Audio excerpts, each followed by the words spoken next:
Hey guys, welcome back to Storytime with Uncle Reddit. I'm John, and today we're going to do something a little bit different. I recently tripped on a series of stories called Kevin in a Big Rig, and I think we're going to do that whole thing in one shot. This story was written and presented in Reddit by Strongbad Jr., so go ahead and check him out, give him a follow. He writes really well, and I love reading this type of story. Also, I gotta admit, I heard this on YouTube from the KCC channel, Rob over at Karma Comment Chameleon, so go ahead and check him out, but do me a favor, big favor. Wait until after this video to do that. And then tell him Uncle Reddit sent you over. Alright, let's get on with the stories. Kevin in a Big Rig. You can only imagine where this is headed. Kevin violates parole. A few years ago, I was a driver trainer for a large trucking company. Basically, my job was to take newly minted truck drivers and teach them how to handle themselves in the real world. Sometimes it was easy, other times it was like teaching a fish to play tennis. One of my students, the Kevin of this story, was so dense he made a lead brick seem like a feather pillow. Not because of his driving, but because he almost got himself, and me, arrested. Here's the story. Kevin was on my truck for about 3 weeks. He wasn't the worst student I had, another Kevin has that honor, but he was far from the best. At week 2, we ended up stuck in Salt Lake City, Utah after delivering a load. It was a slow time of year, and Salt Lake City had always been a sparse area for outgoing loads, so I expected to have to wait to leave out. Not a big deal, I needed the downtime. Kevin, from out of nowhere, started to seem anxious about something. When I ask him why he's so tense, he tells me he needs to get his license changed to his home state. He lived in Louisiana, but his license was from Iowa. The company used a loophole in Iowa state law by granting temporary residency to students to get them a license. After the license was issued, they had 30 days to get it switched to their home state. Not a major issue since management knew the drill and would get us to students' home state in plenty of time. Dude, Kevin asked, when can we go to Louisiana? I need to get my license changed. He asked this every day for a week, but it wasn't until we were stuck in Salt Lake City that it really seemed to bug him.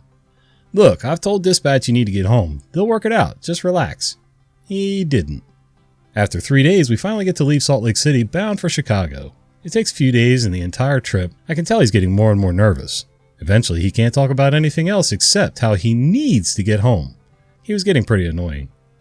We make our delivery in Chicago and get another going to Laredo, Texas. Normally, we would have gone through Houston, Texas, but this happened during the massive floods, and I knew going that way would be a bad idea. Fortunately, I found a way that would avoid the flooding and get Kevin to his hometown. Better still, we would have enough time for him to get a ride to the DMV, get his license changed, and still make delivery in plenty of time. Win, win, win. And Kevin finally seemed relieved. We get to Kevin's hometown on a Sunday afternoon. As he gets ready to leave, I tell him, first thing in the morning, get your ass to the DMV and get your license taken care of and get back here pronto so we can get going. He says, okay, and leaves with his girlfriend while I enjoy some time to myself. The next morning, I give Kevin until 10 a.m. before I start getting impatient. I texted him asking where he was and got no reply. I text again, no answer. I call, no answer. I tell dispatch, who's asking me when we'll get moving, that Kevin has disappeared. He was supposed to get his license changed over, but I haven't heard from him all day. Dispatch tries to call him and they don't have any better luck. Apparently Kevin has disappeared. By late afternoon, I start getting the feeling this little shit has bailed on me and wasted my time. This was a common occurrence for new drivers. I tell dispatch that I'll give him until the morning to reach out. If he doesn't, I'll continue on to Laredo on my own. There was still plenty of time and dispatch agreed. Morning came, Kevin was still AWOL, and I was out of patience. I sent him one more text telling him I'm leaving without him and head out. I drove for several hours before taking a mandatory break and checked my messages. To my surprise, Kevin reached out. Hey man, my PO found out I took a job driving and was pissed that I left Louisiana. She told me to get back as soon as possible or she'd have me listed as a fugitive. I called her yesterday, Monday, but she's out of town and told me to wait till she gets back on Wednesday. I'm completely shocked. PO? As in parole officer? Kevin, are you telling me you're on parole and leaving the state without permission? Yeah, I was in jail for selling dope. I got parole for 2 years. I didn't think it'd be a big deal since I was working. Dude, you violated your parole. You'll be lucky if you don't end up back in jail. Well, my PO said she wants to talk about it Wednesday. Yeah, I imagine so. You better get in touch with dispatch and let them know so they can work something out. I end the conversation and continue on to Laredo. I deliver the load and pick up another headed to Atlanta, Georgia. Thursday, I call Kevin to find out what the deal was. He tells me that his PO gave him the okay to keep working. I assume you have some kind of official document that says that, I tell him. No, she didn't give me one. Then you better get one, because there's no way in hell I'm leaving the state with you unless I have something from the state saying it's okay. Why?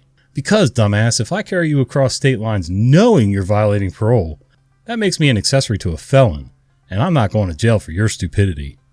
Oh, okay. I'll ask her. I tell Kevin when and where to meet me. I tell him that if he disappears again, I'm not coming back to get him. He says he understands. I get to the location when I said I would, and he's nowhere to be seen. I text. No answer. By this point, my patience for this clown is completely gone. I tell dispatch I don't trust this guy's word and I'm not taking a chance on him lying to me. I leave out again and head for Atlanta. Kevin does reach out, 6 hours later, and wants to know if I'll come back for him. I tell him that he's lied 3 times and acted so shady that I can't trust him to do the right thing. If he wants to finish his training, he can sort something out with management, but there's not a chance in hell that he'll see me again. Fast forward a few months. I found out from dispatch that Kevin's PO had not given him permission to leave the state again. Apparently, I made the right call by leaving him there. Fortunately, they weren't interested in prosecuting me. I have no idea what happened to Kevin, but I imagine he did something else that was stupid and landed back in prison. As for me, I took a break from training after the whole debacle. This Kevin wasn't the only one I had during my time as a trainer, and he definitely wasn't the worst. But for dragging me into his parole violation, he is firmly in the top 10. Kevin in a Big Rig Part 2. First day, first Kevin. First of all, a big thank you to everyone who upvoted and commented on my first post in the Stories About Kevin subreddit titled, Kevin Violates Parole. I can't begin to tell you how humbled and honored that people have found the tales of an old truck driver interesting. As requested, I decided to post several of these stories in a series. I decided to call the series Kevin's in a Big Rig, and I hope you all enjoy. If you haven't read Kevin Violates Parole, I'll include the link below. And now for Kevin in a Big Rig Part 2. First day, first Kevin. The first Kevin I encountered when I became a truck driver was by far the absolute worst. To say that he was dumb as a box of hammers would be insulting to the hammers. Even now, 6 years later, I can scarcely believe the majority of the things this guy did that ranged from really dude to, oh my god, how can you still be alive being so dumb? The worst part is that I had to share the truck with this guy for nearly 3 months, including trying to sleep with him driving an 80,000-pound vehicle without adult supervision. Please keep that in mind as the story progresses.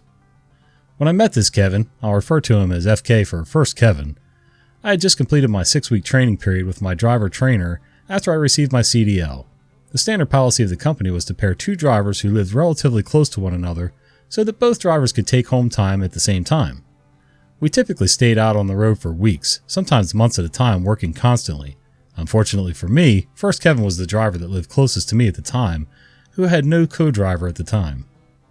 So I get paired with First Kevin, and the first day, I could feel the stupid vibes pouring off of him.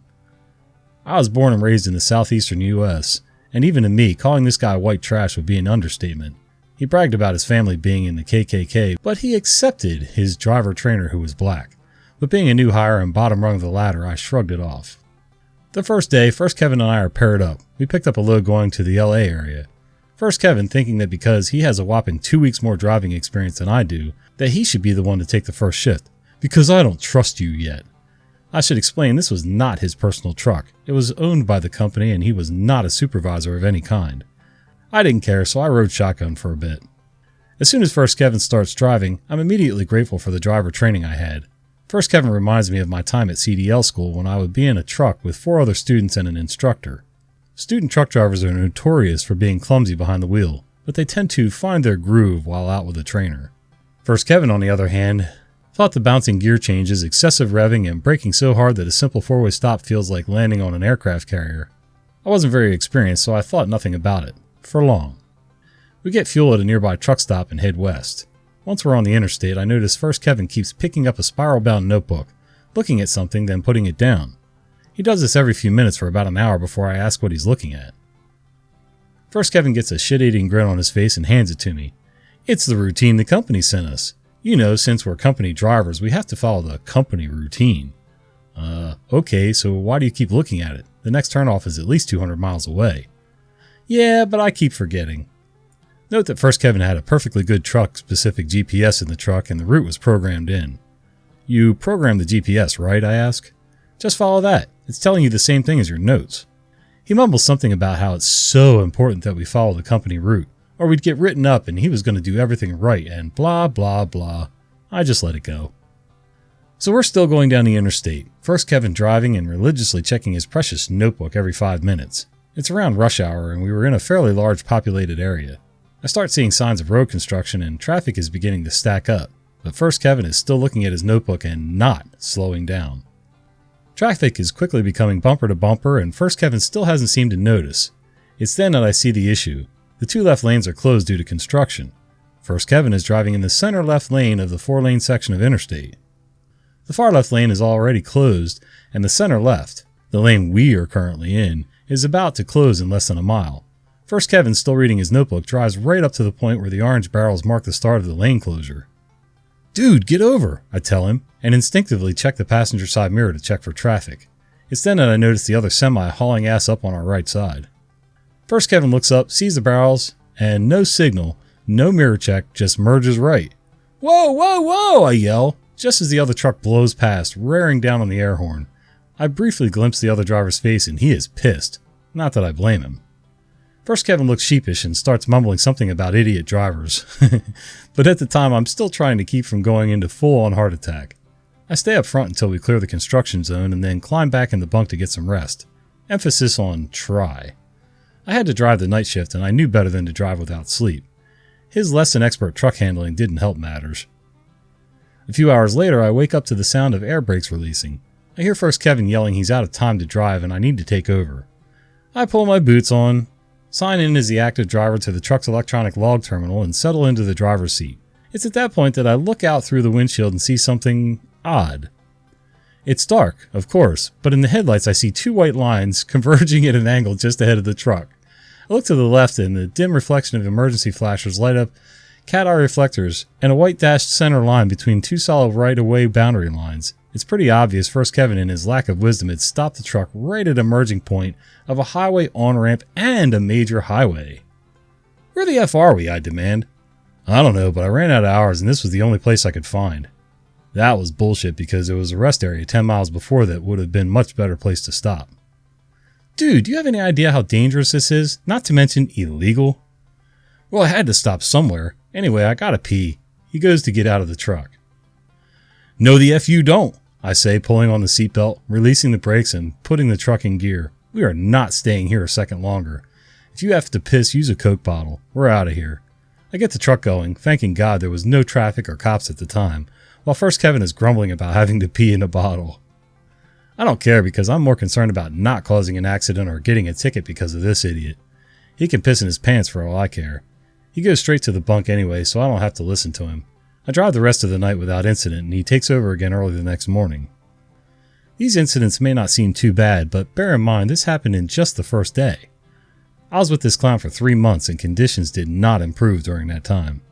As promised, this will become a series and first Kevin will star in the first few posts. Stay tuned for more Kevin in a Big Rig stories. Thanks for reading. Kevin in a Big Rig Part 3, Frozen. Hey everyone, thanks again to everyone for the upvotes, support, and encouragement you've shown me with the first 2 installments of the Kevin in a Big Rig series. When I first decided to share these stories here on Reddit, I never would have imagined that an old trucker's tales would be so well received. So many of you have left comments asking for more of these stories, and I'm not one who likes to disappoint. On that note, on to Part 3, Frozen. Backstory. The following takes place about a month after first Kevin and I were first paired up. If you read Part 2 of this series, then you have some idea of the kinds of Kevin-esque things that first Kevin was capable of, and you'd probably be right. But what he did this time resulted in what would be the absolute worst night's sleep of my entire life, and the closest I've ever come to committing legitimate murder. By this point, I already had first Kevin pegged for what he was, an incompetent buffoon who shouldn't be allowed near a soapbox car, let alone an 18-wheeler. But worse, in his obviously demented mind, he thought he was the absolute top dog of the trucking world. This is in spite of the dozens of times he would have to wake me up to get him out of another bad situation. However, at the time, I was more of the grin and bear it mentality because I was broke and afraid that any screw-ups or boat rocking on my part would get me fired. But that was about to change. One day after picking up a load close to the company's home terminal, we received instructions from dispatch to relay the load in the company's drop yard and take the truck's sans trailer to a local dealer in town for scheduled maintenance. This was essentially a glorified oil change and lube job with a few other items on the checklist just to make sure the truck was in good shape. This was normally handled by the in-house mechanics, but because of some serious backlogs, they decided to contract it out. The plan, as relayed by dispatch, was for us to drop the load trailer in the yard, bobtail to the dealership for a late morning appointment, get the service done, it would take 2 hours maximum, pick the trailer back up when finished, and continue on to the destination. Easy in, easy out. Unfortunately, First Kevin was the driver on duty during the shift in which we were supposed to arrive. But in typical First Kevin fashion, he got lost because his infamous system of navigation failed again. As a result, he wasted half a day backtracking and ran out of drive time, leaving me to get us to the terminal, drop the load, and get to the dealership 15 minutes before they closed for the day. This meant that since we missed our appointment, we would have to wait until the next morning when they had an opening in the schedule. Since the opening was first thing that morning and parking at the company terminal was packed, I made the call to park the truck outside the dealership for the night. We had plenty of fuel and there was a gas station within walking distance where we could get food. The shop told us this was fine, so that was that. This happened in around late November, early December in the Midwest. The winter had already shown signs of being bad and snow had been falling for weeks already. The weather forecast for that night was to dip well below freezing, not long after sunset. After squaring everything away with the service reps at the shop, I turned to First Kevin. Look, First Kevin, it's going to get cold once the sun goes down. I'm going to walk over to the store and grab something to eat tonight. You coming? First Kevin replied, No, I got food. I'm going to see if I can get that bunk outlet to work. For a few days he had been complaining that one of the 12-volt outlets in the bunk section of the cab wasn't working. Apparently it was a major issue for him, even though neither of us had any electronic device other than our cell phones and the bunk had a total of 4 outlets. Only one didn't work. But trying to tell him that fact only made him upset and made him flex 1 week of seniority over me. I really didn't feel like arguing, so I left him to it. I go and buy food for dinner, some snacks to have in reserve, beverages to hold me over for the night, and 2 packs of cigarettes because smoking was the only thing that could calm my nerves enough to not strangle First Kevin each time he had to wake me up to help him navigate. As I'm heading back, the sun goes down and I can see a nearby pond start to freeze. I quicken my pace so I can get back to the warm cab. As I get to the truck, I see First Kevin in the passenger seat, hunched over something. I go around to the driver's door and jump in. For those who don't know, trucks meant for long-haul operations have very thick insulation to hold in heat for a very long time. This came in handy since that truck had an idle limiting system that wouldn't allow the engine to run for long periods of time sitting at idle. If the engine was needed to maintain heat or air conditioning while parked, the driver could set a device much like a digital thermostat. You set the control for the temperature you want the cab to be. Select it to either heat or cool and the engine will start and stop to maintain the temperature much like the central unit of a house. Since the cab was well insulated, the cab of the truck could stay warm for hours. Before I left the truck to go to the store, I made sure to set the idle control system to maintain a comfortable temperature. When I got back, however, I couldn't help but notice it was colder than when I had left it. Much colder. What was strange about that was that the engine was running fine. Naturally, I checked the temperature controls on the dash. They were set to full heat and full fan. And that's when it hit me. There was nothing coming from the dash vents. The blower fans were dead quiet. I looked over at First Kevin, who I just noticed is poking around with the fuse panel and was hidden behind the rear panel of the glove box. First Kevin, why is the heat not working? I don't know, it stopped working when I was checking the fuses. That led me to my second question. Why are you messing with the fuse panel? I was trying to get that outlet to work. As you may know, most vehicles have 2 fuse/relay panels. One underneath the hood in the engine compartment and another inside. Trucks are the same in that regard, except they have a lot more fuses than the average passenger car. One thing that was stressed heavily during my training was that the fuse panel inside the glove box of the truck was strictly off limits. This is because if someone goes about carelessly pulling fuses looking for a bad one without first disconnecting the power, it could cause a surge through the panel and short out other circuits. Since the fuses in the glove box control vital circuits such as external lights, dashboard instruments, and engine controls, messing around with them could lead to major issues. Also, the dash blower motor circuit was also fused in that same panel, and First Kevin had been messing with it. It's hard to remember what I was feeling at the time. Anger, hate, panic, homicidal rage. All the above? Oh, F, I exclaimed as I jump into the bunk area. I checked the thermostat and it's showing 58 degrees Fahrenheit, 14.4 Celsius, when it was set to 73 Fahrenheit, 22 degrees Celsius. I checked the vents in the bunk heat controls and turned them full heat and full fan, but sadly, nothing. We were in a truck with no heat and near freezing conditions. To make matters worse, the shop at which we were parked was already closed. We were in trouble. I grabbed the truck's computer and sent an urgent message to dispatch, telling them that our heater isn't working and the temperature outside is dropping fast.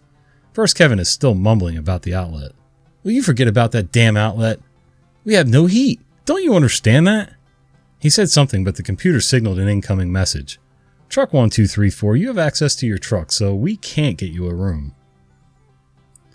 I tell dispatch again that the heater isn't working and it's getting colder by the minute, but they said company policy meant that we had to stay in the truck. We were screwed. I turn to First Kevin and say, close that effing glove box and don't even think about opening it again. At this point, even he realized he screwed up royally. We were stuck in a cold truck for the night. Neither of us had enough money to afford a hotel room, and short of starting a bonfire inside the truck, we were in for a cold, cold night. I quickly eat my dinner and stow my food away. I then dig through all the clothes I had with me, looking for every stitch of warm clothing I had, and layer it up as best I could.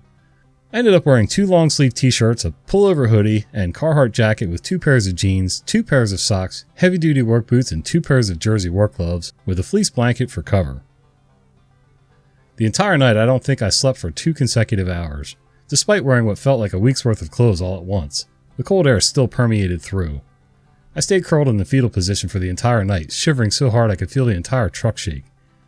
Each time by violent shivering or chattering teeth brought me out of sleep, I would look at the thermostat control. By midnight, the temperature was well below freezing, and with high winds that had come up, the truck was only getting colder. I can remember feeling disgusted that each time I woke up, I didn't see any sunlight. At one point, I honestly believed that I wouldn't survive the night due to hypothermia. Finally, at about 6 a.m., I woke up for the last time and decided to go outside. Not because it was any warmer, but because the gas station I went to the evening before opened at that time, and all I wanted was a little heat. I didn't wake First Kevin. Honestly, I wouldn't have cared if he was dead for the hell his stupid ass just put me through over a power outlet. I walked to the store looking like a vagrant with withdrawal symptoms from shivering so much. When I walked into the store after that long, bitter night, I wanted to cry because the heat felt so nice. The cashier gave me a puzzled look but saw my baseball cap that had my company's logo and let it go. I bought 2 cups of piping hot coffee and a warm breakfast.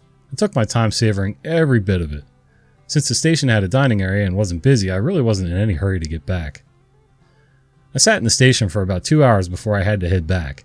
The shop opened at 8 and I wanted to get the truck in the shop and fixed ASAP. I get a 3rd coffee for the walk back and get over to the shop just as the office is opening. First Kevin is waiting outside and sees me holding my coffee.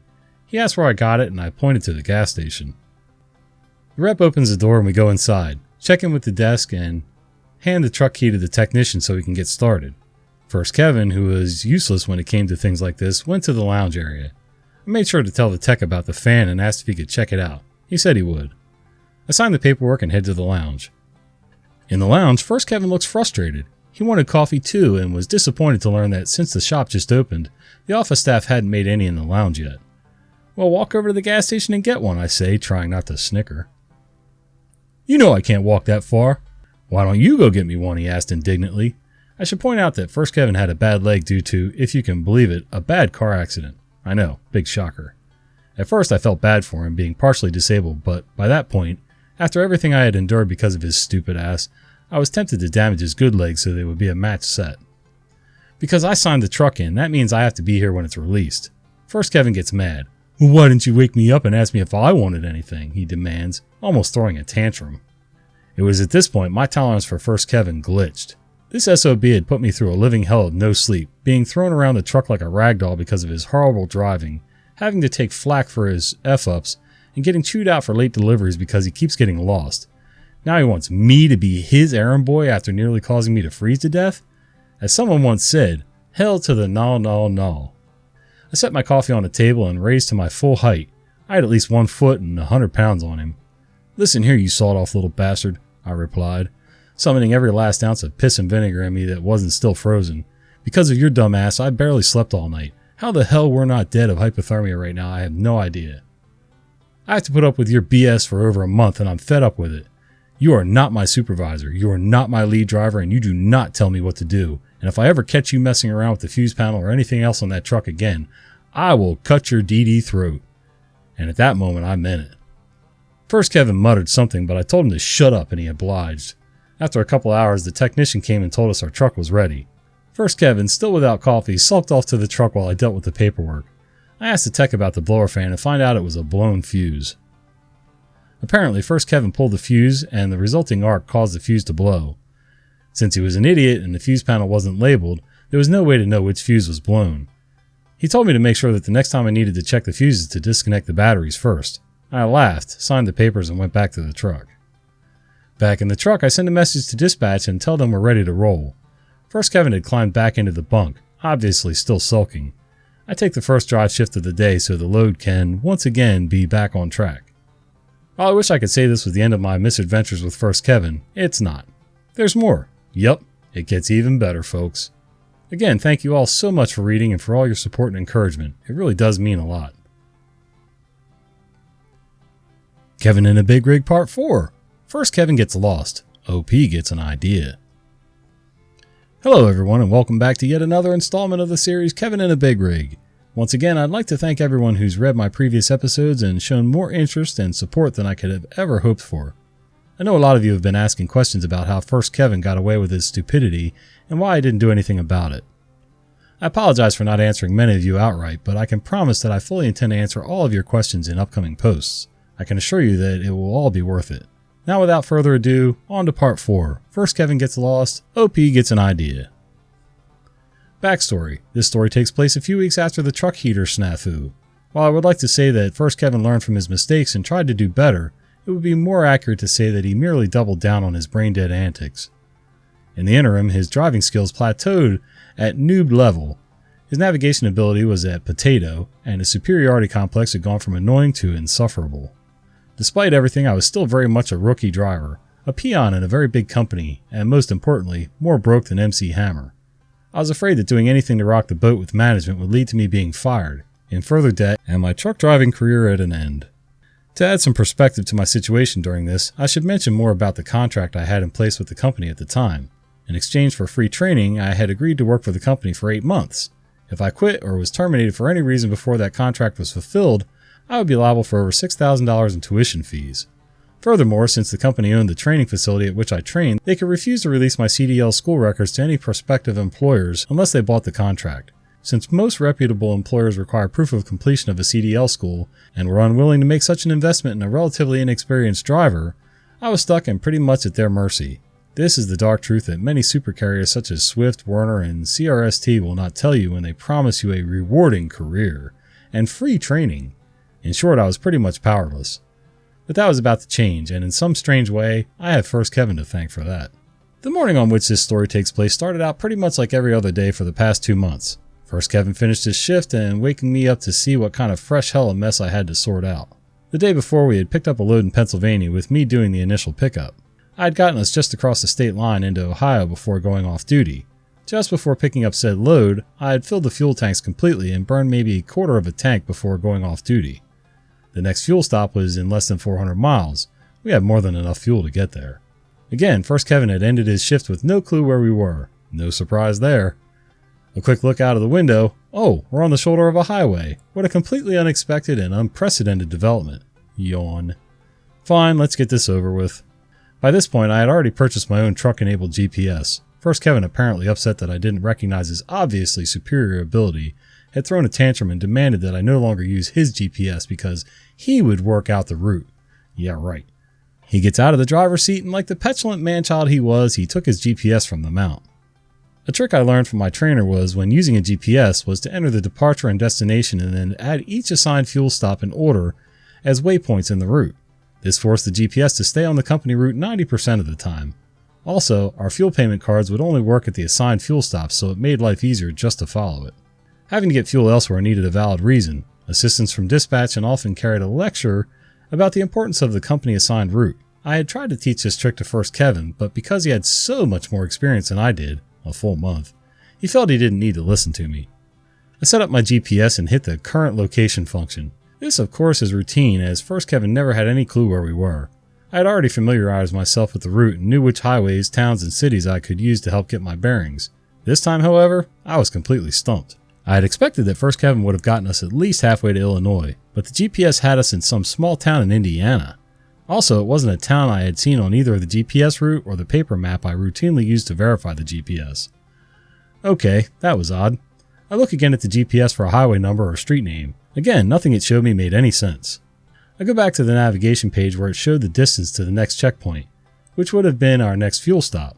This didn't make sense either, as it was showing close to 500 miles to go to the first fuel stop, not the second. It had to be a mistake, I think, Since there was no way to be further from the fuel stop than when we went off duty, was there? I sit in the driver's seat for about 5 minutes trying to make sense of what the GPS is telling me. I had almost convinced myself that the GPS didn't log us reaching the fuel stop and was trying to backtrack. I was about to force it to reroute to the second fuel stop when I, by chance, happened to check the fuel gauge, and my bottom jaw hit the floorboard. Where once the needle had been just above the 3/4 line, it was now showing less than 1/4 of a tank. By my estimates, that was good for about 100 miles safely. Something was very, very wrong. "First, Kevin, where the hell are we?" I asked, knowing it was in vain. "I don't know," he replied testily. He had been growing more indignant ever since the heater fiasco. "Did you get to the first fuel stop?" "No." "Did you get lost again?" He didn't respond right away. "I was following the company route," he finally replied proudly. "Bullshit, because we're very low on fuel and further away from the fuel stop than when you started." He looked stunned. Apparently he hadn't realized that fact. I turned back to my GPS and take a look at the map, and everything became clear. We were way off course, about 300 miles from the interstate we were supposed to be on. I didn't know how, but we were well and truly lost. Lost. Low on fuel in the Midwest and well into the wintertime. F my life. I decided to abandon getting back on the assigned route. First, Kevin had wasted his entire shift with his unplanned detour, and I didn't want to make the situation even worse. I tell the GPS to search for nearby truck stops. It takes a few moments, but the patron saint of truckers had not abandoned me. There was a Flying J truck stop less than 20 miles away. I tell the GPS to take me there and send an urgent message to dispatch. I tell them we need our fuel card unlocked for that location, and we're dangerously low on fuel. To my surprise, First Kevin did not like this idea.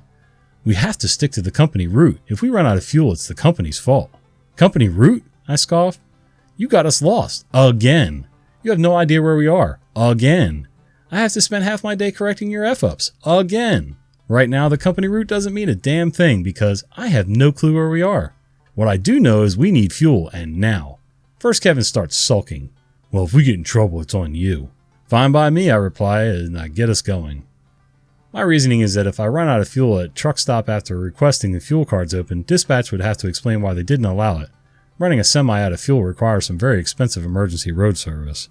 However, if I run out of fuel while going down the highway, I'll have to explain to dispatch, the safety department, and the highway patrol as to why I couldn't read a fuel gauge. I voted to minimize my responsibility and at least get somewhere where fuel is available.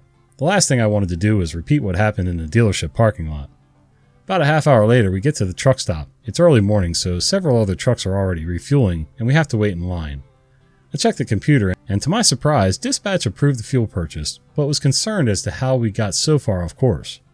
I replied that I just came on duty and First Kevin was the one who got lost. Again. I didn't expect anything of this since the night shift dispatchers didn't handle things like employee discipline or service records. When the time comes, I top off the tanks, almost 150 gallons of diesel, and try to figure out what I can do to get us back on track. After driving about 5 hours, I finally get us back on course and decide to take my legally required break. As I go to put myself off duty, I notice an important message has come from dispatch.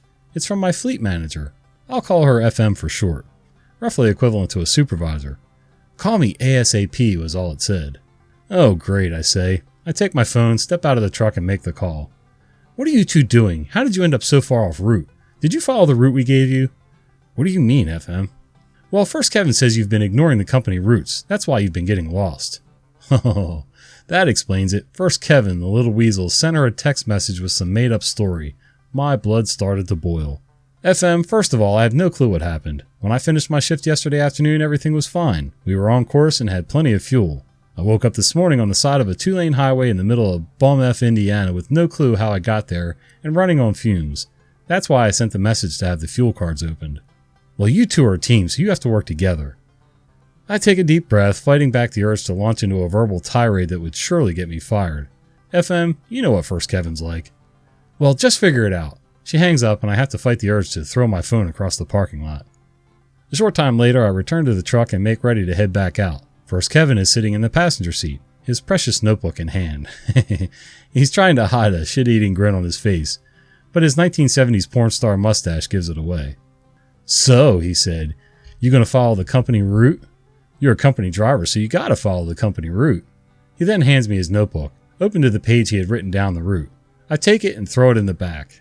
"Listen to me, shithead. You're not my boss, you're not my trainer. I don't take orders from you. From now on, I'll drive the truck my way, you drive it yours.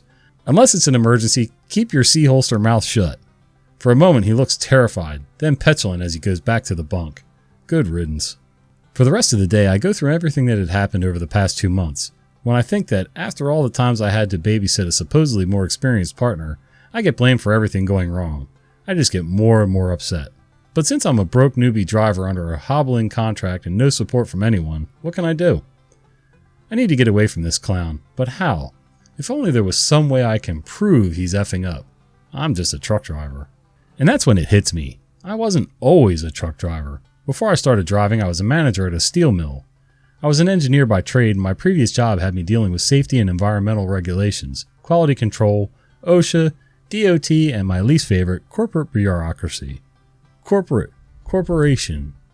The company I was driving for was a corporation, with a hierarchy of increasingly incompetent managers, VPs, and directors who will be slow to take responsibility, but first to demand someone else to do so. However, I happen to know how to get their attention. Documentation. But what I needed was something to document. Cue my other valuable skill set, investigation. Part of my job had been to investigate accidents, chemical spills, defective products, etc., and find out what happened, why it happened, and how to prevent it in the future. In doing this, I learned that the more details you gather, the better. Dates, times, names of witnesses, photos, video, ambient air temperature, tea price in Bangladesh, if that was even remotely relevant. Write it down. Best of all, I was really good at it, often finding problems everyone else overlooked. So the two pieces of a plan began to form. First off, I would need to observe everything First Kevin did and said, looking for something I could use to prove just how incompetent he truly was. In addition, every time he got lost or went off route, I would take a picture with my phone of the truck's computer logs, showing the GPS pings and their timestamps along with a photo of his daily driver log. First Kevin would be under investigation and not even know it. I finish my drive shift and go off duty. Before I go to sleep, I decide to check the computer records to see exactly what First Kevin did the night before that got us so very lost. According to the GPS pings, he had for some reason turned off the interstate and driven close to 500 miles, with over 150 miles going in the opposite direction than we needed to go. I took snapshots of the ping and First Kevin driver logs, showing that he was on duty when it happened. But that wouldn't be enough, I knew. I needed more, much more. So I took an old legal pad and began making a list of everything stupid, dangerous, and dim-witted thing First Kevin had done, included dates and times where I could, and started writing an email that would take a month to complete. And that's where I'm going to end part 4, but not to worry everyone, this story isn't even close to being over yet. Thank you to everyone for reading this far and for continued support and encouragement. I hope you have enjoyed the series so far and you find these tales, if not informative or enlightening, then at the very least entertaining. And stay tuned, part 5 will be released shortly. Spoiler alert, we learn part of the reason why First Kevin is such a Kevin. Kevin in a Big Rig Part 5, Shutdown. Backstory. This story takes place only a few days after the events in Part 4. First Kevin and I were heading towards Salt Lake City, but the winter weather that had been slowly ramping up for the past month was only getting worse. We had been fortunate up to this point that the snow and ice hadn't caused any delays, but luck was about to run out. This story begins one night in North Platte, Nebraska on Interstate 80. First Kevin, having driven the day shift, had parked the truck and we changed places. Believe it or not, I sure as hell didn't. First Kevin had actually learned from me and decided to not only stop in a safe place, but at our designated fuel stop. That meant we could get food, fuel, and do a truck inspection. This was one of the few times First Kevin made a rational decision. While First Kevin went into the truck stop, I refueled and inspected the truck. After making sure the truck was in good shape, I take a look at the weather. A massive winter storm had been building up and all predictions put it and us on a collision course. The company safety department had sent several weather alerts and issued a few restrictions. My personal rule is that shutting down early is more preferable to shutting down too late. I discovered that Wyoming, the next state we were to cross into, was taking a serious pounding from the storm and several accidents were already being reported. Thank God it was my shift this time, or First Kevin would have wadded the truck and us into a tight little ball in a ditch. I knew we wouldn't make much progress, but since the roads were still dry and the snow wasn't yet falling, I figured I would be able to make it close to Wyoming before shutting down. Let the storm pass and continue on once the roads were clear. I had driven this route many times by this point and knew the best places to be stuck.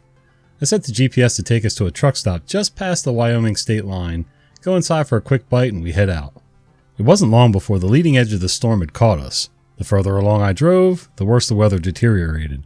Snow flurries melted on the highway, only to be frozen by the rapidly decreasing temperature, and larger, heavier snow began sticking to the road. In typical fashion for the safety department, their weather alerts were about 2 hours behind, and where they had issued orders to slow down or shut down were for areas well inside the storm.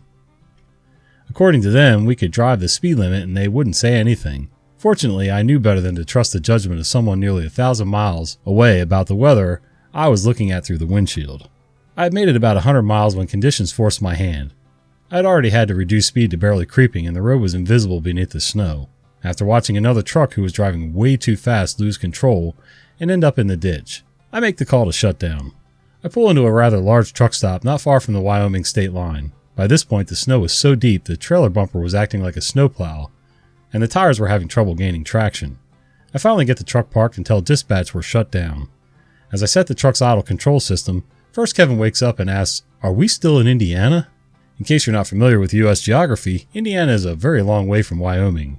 We hadn't been there for days. "We're in Big Spring and we're shut down. We're going to be here for a while," I tell him. "Did safety tell us to?" "I made the call. It's gotten pretty bad." He mumbles that it'll get us going once his 10-hour break is up, but I know safety will issue a shutdown, albeit later than it should be. I grab a snack, pull the bunk privacy curtains closed, and settle in. I decide to make use of the downtime to work on Operation Ditch the Dipshit. For the past couple of days, I had been writing down everything I could remember since the day one with First Kevin. I jot down everything, major and minor, along with dates, times, and locations. Every missed turn, unnecessary detour, and violation First Kevin had made goes on the list. My plan was to copy it all to email, but I wanted to make sure nothing was left out. While First Kevin was asleep, I decided to go through the truck's computer records. I start by going through First Kevin's hours of service log. This is a legally required record that shows what a driver does every single day. Since drivers can only drive a set number of hours per day, any violation would show on the log. Best of all, these computer logs couldn't be tampered with. Every time he drove longer than he should have, I made a note. The computer also keeps a record of abnormal truck activities. One of these is called hard braking event. A hard braking event is, as the name suggests, an instance where the truck experiences excessive braking. Remember how I said First Kevin was heavy on the brakes? Well, the computer agreed. There were dozens, if not hundreds of these records filed during his drive shifts. To be clear, it takes a very hard brake check to trip one of these events. I use my phone to snap a quick photo of the computer screen. I make my notes and climb back into my bunk for the rest of the night. The next morning, I wake up and go to the front of the cab and check the computer for messages. As I predicted, safety had issued a mandatory shutdown for all trucks in our area. Just as well, otherwise I'd have to duct tape First Kevin to his bunk to keep him from trying to leave. The storm was still dumping snow, and the paved parking lot of the truck stop is packed full of trucks, and the interstate, visible from our parking spot, is dead quiet. No one was going anywhere. Despite this, I breathed a sigh of relief. First Kevin might be stupid, but his psychophan attitude meant he wouldn't dare defy the company. We were safe for the time being. First Kevin wakes up a little while later. "Are we still in Illinois?" he asks. "No," I reply cautiously. "We're in Nebraska, close to Wyoming. Safety has us shut down." "Oh," he replies and goes back to the bunk. It was then I knew something about First Kevin was off. More so than I thought. Twice in less than 12 hours he's forgotten where we are. Indiana and Illinois are behind us by a few days at this point. There's no way he could be that confused. I try to put it out of my mind for the time being and decide to brave the weather in the interest of breakfast. I grab some food and coffee and check the weather conditions to the west. Wyoming DOT had shut down the entire interstate and over 200 accidents had been reported in the past 24 hours. I talked to a few drivers who had come in from the west and their accounts matched the reports. It's pretty clear that we're not going anywhere soon. After about an hour, I head back out to the truck and decide to catch up on some sleep. First Kevin is fully awake at this point, messing around with the computer. As I climb inside, he asks, "Are we still in Illinois?" "What? He still doesn't know where we are?" "No," I explain, "we're in Nebraska. We got here last night and haven't been in Illinois for 3 days. You don't remember?" This was the question that answered far more than I thought. First Kevin explained to me that about a year before, he had been involved in a serious car accident, one of many.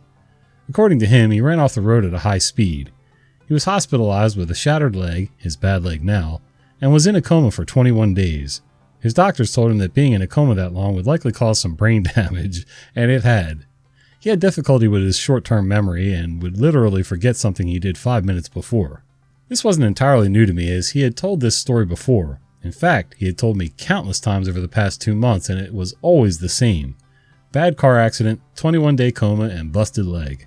"Right," I reply. "Well, the weather is pretty bad, so get comfortable. We're going to be here for a while." I then climb back into my bunk.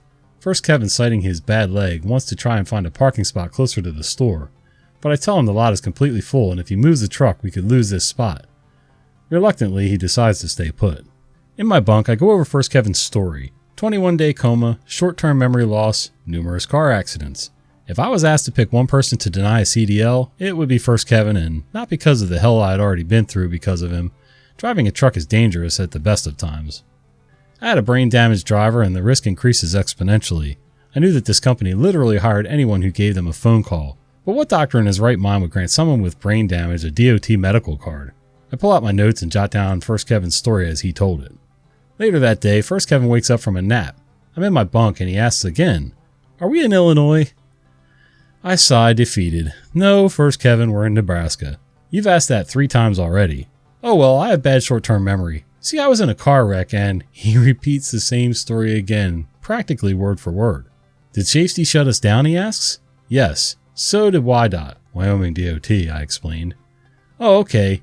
He goes quiet again. We end up stuck for 2 full days waiting for the road conditions to be clear. By late morning on the 3rd day, we received word that the road conditions had improved to the point where we can proceed. By that point, First Kevin had repeated his story another 3 times. Each time he was completely unaware he had told it earlier. By this point, I've decided there is something seriously wrong with this guy and he is a danger to himself and anyone sharing a highway with him. I didn't know if I could get him off the road at that point, but I knew I could get reassigned. Our unexpected downtime had given me time to work out my exit strategy. I volunteered to take the first shift. I figure if the roads are iffy, I have a better chance of getting through it safely. This was a good call on my part as I counted no fewer than 20 accident sites in the first 50 miles. Many of these still hadn't been cleared and the vehicles were left in the ditch or the median. I managed to get a good distance into Wyoming before needing to swap with First Kevin. The weather had broken and everything between us and Salt Lake City was clear. As First Kevin started his shift, everything that occurred during our shutdown replayed in my mind. The more I thought about it, the more it bothered me. First Kevin wasn't just stupid, he was a ticking time bomb. It was time to get as far away from him as I could. Before I went to sleep, I take out my notes and cell phone and began composing an email. I address it to my FM, my fleet manager, and CC the safety director. It would take a while to finish, so I planned to make sure they knew everything I had seen and experienced over the past 2 months. Given the nature of corporate politics, I expected to encounter some resistance and being ignored, but that was fine. It would only make the situation worse for them in the long run. And with that, part 5 comes to an end. I know there wasn't much in the way of Kevin-type behavior in this one, but I hope you at least have a better idea of the kind of person First Kevin was. In the next episode, First Kevin's terrible driving will do actual damage to the truck, and my plan to get rid of him will be fleshed out. Again, a big thank you to everyone for your kind words of encouragement and support. I'd also like to say a special thank you to everyone who gave my posts gifts. Until next time, my friends, please remember, keep all Kevins at a safe distance and away from sharp objects, heavy machinery, and flammable substances. Let's all go to the lobby. Let's all go to the lobby. Let's all go to the lobby to get ourselves a treat. Delicious things to eat. The popcorn can't be beat. The sparkling drinks are just dandy. The chocolate bars and the candy. So let's all go to the lobby to get ourselves a treat. Let's all go to the lobby to get ourselves a treat.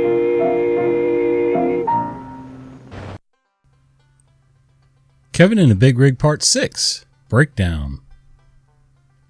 Backstory. This story takes place about a week after the events of Part 5. First, Kevin and I made our delivery in Salt Lake City without incident and took another load north to Seattle, Washington.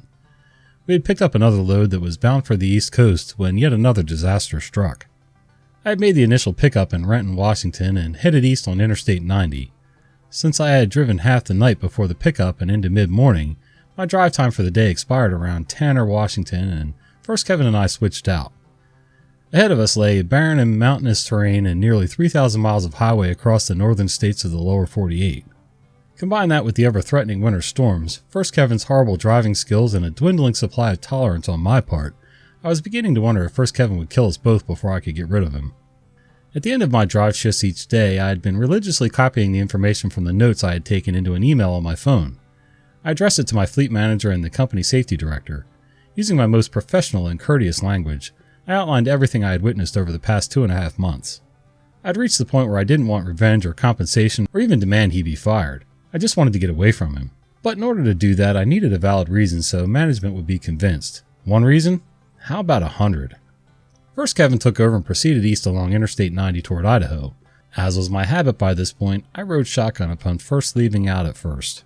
I'm still in the jump seat when we reach Snoqualmie Pass. In my opinion, there are 3 critical skills that all drivers must learn if they want to last long enough in the industry to make any real money. Navigation, backing up with a trailer and going down a long, steep mountain grade fully loaded. Going up a mountain grade might be slow and arduous, but going down can quickly turn deadly. If a driver doesn't control the speed during the descent, he will find himself behind the wheel of a runaway duff machine. To make the situation more difficult, the brakes of the truck can overheat and completely fail if overused, making the loss of control inevitable. If you've ever driven through mountains and seen runaway truck ramps, that's exactly what they're for, a pre-selected crash scene. Most trucks now have a feature called engine brakes, more commonly known to the truck driver as Jake brakes. Unlike the typical wheel brakes, engine brakes cause the truck to slow down by restricting airflow in the engine. This causes the engine to add resistance in the drivetrain and serve as sort of a drogue chute. Also, unlike wheel brakes, engine brakes will not overheat or fail from overuse. When used properly, they can make going down a mountain grade far more efficient and safe. The use of engine brakes also happens to be one of the issues First Kevin and I disagreed upon. While I had been properly instructed by my trainer on how to use the engine brakes effectively, First Kevin was adamantly opposed to them. He wasn't shy about voicing his disapproval of my using them, but there was very little he could do about it. His opinion wasn't due to some rational reason, it was simply because the company safety department said so. During post-training orientation, the course presenters often had a major issue about how engine brakes weren't that useful, and that they wished they didn't come with the trucks. I later learned that these presenters were drivers who mostly quit within 2 months. I learned from my trainer, a 30-year trucking veteran, that engine brakes were a lifesaver. First Kevin, being the sycophant he was, believed that anything the company higher up said was the gospel truth. And there we were, myself, full Kevin, a fully loaded truck, and the long, steep decline that was Snoqualmie Pass. Yup, I said to myself, I am definitely regretting my life choices right now. First Kevin starts down the pass. He was in top gear and the truck begins to accelerate rapidly. Since he's not using the engine brakes, the only way he can control the truck's speed without overusing the wheel brakes is to downshift. In order to do that, he must reduce speed. Shifting gears in a semi is a lot different than a regular car since a truck transmission will only go into gear if it and engine are at proper speed for the gear being selected. First Kevin slams on the brakes, throwing everything in the cab that isn't tied down forward. He tries to downshift, but his timing is off. For a few heart-stopping seconds, the truck is essentially dropping down the side of a mountain in a freefall before First Kevin manages to wrestle the truck into gear with another whiplash brake check and a grinding protest from the transmission. The engine revs up sharply as it fights against gravity and the excess speed for the gear. First Kevin, again, applies extremely heavy braking, and I grab the handhold above me and push myself back into the seat to cushion the jolt. At this point, I look over at the dash tachometer. It's reading over 1700 RPM. The normal operating range for this truck is between 1000 and 1500 RPM. Slowing down and reducing the engine speed is vital at this point. Even First Kevin knew that. He does, applying heavy braking again to slow the engine to just under 1500 RPM, and the speed appears to be relatively stable. Then, in a move that I can only describe as divine stupidity, First Kevin forces the transmission into the next lower gear. And when I say forced, I mean the truck was actively fighting him, as if it were an animal raging in a trap. The gears of the transmission were grinding so hard I thought they would be worn down before we reached the bottom of the hill. Eventually, however, First Kevin's stubborn determination won out, and the truck went into gear. The truck screamed in protest. I glanced at the tachometer and it's showing close to 2000 RPM, way outside the operating limits. Too much of this and the engine will literally tear itself apart, I knew. What does First Kevin do? Nothing. Damn it, I scream at him, trying to make myself heard over the tortured engine. Slow down! Don't tell me how to drive, First Kevin snaps back. Apparently he believes this is normal. I swear to God, First Kevin, if you wreck this truck, my sentence was cut off by yet another hard break, and I'm wondering if I can stab this little bastard, take over the truck, and claim self-defense. We went down that long, steep hill for what felt like hours. The screaming engine begged for mercy, and First Kevin was completely oblivious.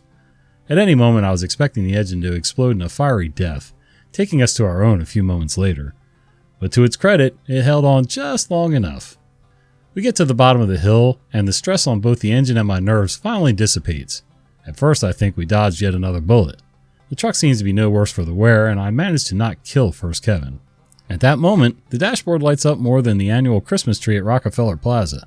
Every warning light and alarm buzzers going off as if we were in a movie helicopter that had just been hit by a rocket.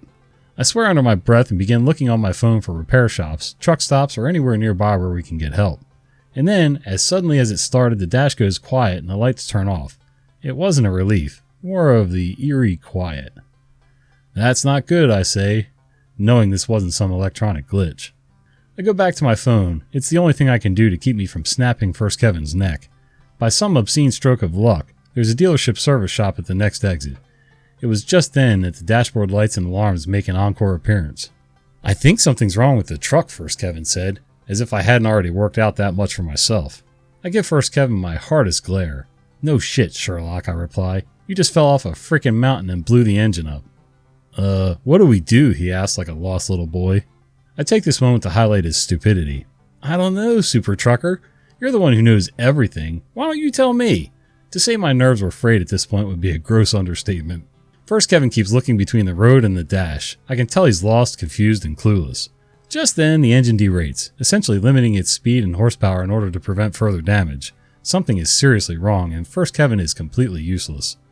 Next exit, I say, there's a dealership shop. First Kevin nods nervously. He rounds a bend, and the exit comes in sight. Despite the truck's reduced speed, First Kevin is about to blow right past, something he can't very well afford to do. First Kevin, exit now, I say. Here, he asks, unsure. Now, I scream, not even trying to be civil. First Kevin takes the exit, braking extremely hard again to get slow enough so as not to overturn the truck.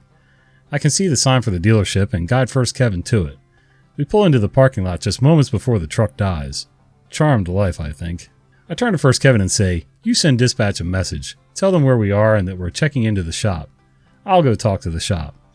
He doesn't get a chance to protest as I jump out and head inside. The techs run a diagnostic and find a long list of fault codes. I have to coordinate between dispatch and the shop because the company maintenance overseer knew nothing about trucks, and First Kevin was completely useless, and find out that the truck will need to be in the shop overnight. They reluctantly agree to spring for a hotel room, within walking distance, and we go check in.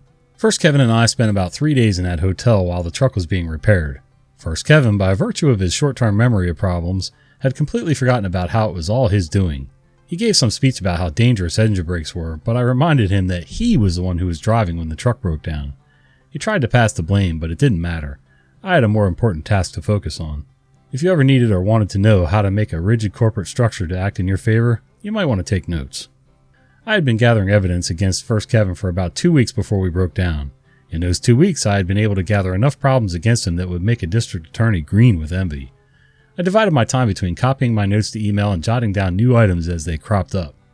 It was tedious as the list never seemed to go down, but eventually the email was ready. The only question that remained was who exactly would get the email. Normally I would simply email my fleet manager, like one would a supervisor. The problem was such a major issue would need nearly every department in the loop. The only problem was the company was strictly compartmentalized and often territorial. It wasn't uncommon to get messages from 3 or 4 department heads for one minor infraction. For example, when I had to request fuel in Indiana, I had to explain why to the route planning manager, fleet fuel controller, and the planning department, in addition to my supervisory fleet manager. Not only was this incredibly ineffective and annoying, it did provide insight into how the system could be manipulated. For all its segmented nature, there was one department that had full authority over any other. That was the safety department. Since every trucking company must take safety seriously, the safety managers are taken very seriously. More often than not, a safety manager held more power than the CEO and was the one department who could rally the others to a cause. My plan was to send emails to the heads of every department that had jurisdiction over any of First Kevin's violations. Hours of service, planning, human resources, driver training, each department head would get the email. In addition, my fleet manager and the safety manager would get the exact same email. With any luck, one of the emails would trigger an investigation, the findings of which would start a chain reaction. At best, the safety manager would order every department to look into the matter. What I was careful not to do was come off accusatory or demanding. My philosophy has been to assume ignorance before malevolence. That is, assume that company simply wasn't aware of what was going on. And if I demanded that First Kevin was fired, I would risk coming across as bitter and spiteful, which would accomplish nothing. No, my emails would be professional, concise, detailed, and presented in a way that would say, "Hey, I found these problems and I wanted to bring them to your attention." The issues themselves would cause the panic. It was during this breakdown that I put the finishing touches on my plan. I dug through the company directory for the relevant emails, organized the documents and photos in the email, and arranged a list of violations by the relevant departments. If and when an investigation took place, all they would have to do is look where I pointed. I had nearly completed the email during the 3-day downtime while awaiting repairs. The day the truck was repaired, first Kevin and I went to shop a few hours before the truck was released. When the text told us it was ready, I was surprised. First Kevin offered to sign it out and take the first shift on the day. It was uncharacteristically generous of him, which I found suspicious but didn't say so. I decided to make a restroom stop before we left out. On the way out of the door, I walked by the service desk. The tech who worked on our truck was finishing up the ticket and waved me over. "Hey," he said, somewhat bewildered. "Are you with that short guy with the limp?" "Yeah, why do you ask?" I reply. Well, he asked a weird question. I take a deep breath. I had a feeling what that question would be. Let me guess, he was asking about the engine brakes. The tech was taken aback. Yeah, he wanted to know how to disable them. I thought it was weird because why would anybody want to do that? I shake my head in disgust and glance to make sure first Kevin isn't in the room. "Did you tell him?" "Hell no," the tech admitted. "You'd be an idiot not to have them." I nod in agreement. By the way, I ask, what is it that was wrong with the truck? "There was some cracks in the turbocharger housing," he explained. Uh-huh. "And would keeping the engine at 2,000 RPM all the way down snow quality cause that?" He looked at me knowingly. "You better tell somebody about him if he can't drive any better than that." "Oh, don't worry," I assured him. "I will." Until next time, this is Strong Bad Jr. reminding you to help control the Kevin population. Have your Kevin spayed or neutered. Kevin in a Big Rig Part 7, Flashpoint. Backstory. These events take place over the span of a couple of days immediately following the events in Part 6, Breakdown. The 3-day breakdown had forced dispatch to call in another truck to rescue the load. I had figured as much since the load was considered high priority and with an even more serious winter storm than what we faced in Nebraska bearing down on us. Dispatch wanted to get the load to its destination as soon as possible. That left myself, first Kevin, a repaired truck, an empty trailer, and precious little time before we become stranded again by Old Man Winter. Almost as soon as we get the truck out of the shop from first Kevin's fiasco on Snoqualmie, I'm not going to miss that word, dispatch sends us a load. It was to pick up in Lewiston, Idaho the same evening and deliver in Chicago. I was relieved as this put us heading away from the storm and, with luck, would keep us ahead of it. When I plotted the route, however, I was abruptly reminded that while the patron saint of truckers might protect those who call upon him, he also has a very morbid sense of humor. Lewiston is a mountain town along the Washington-Idaho border. From where we began, it would take the better part of a day traveling through the remote areas with little chance of assistance if something were to happen.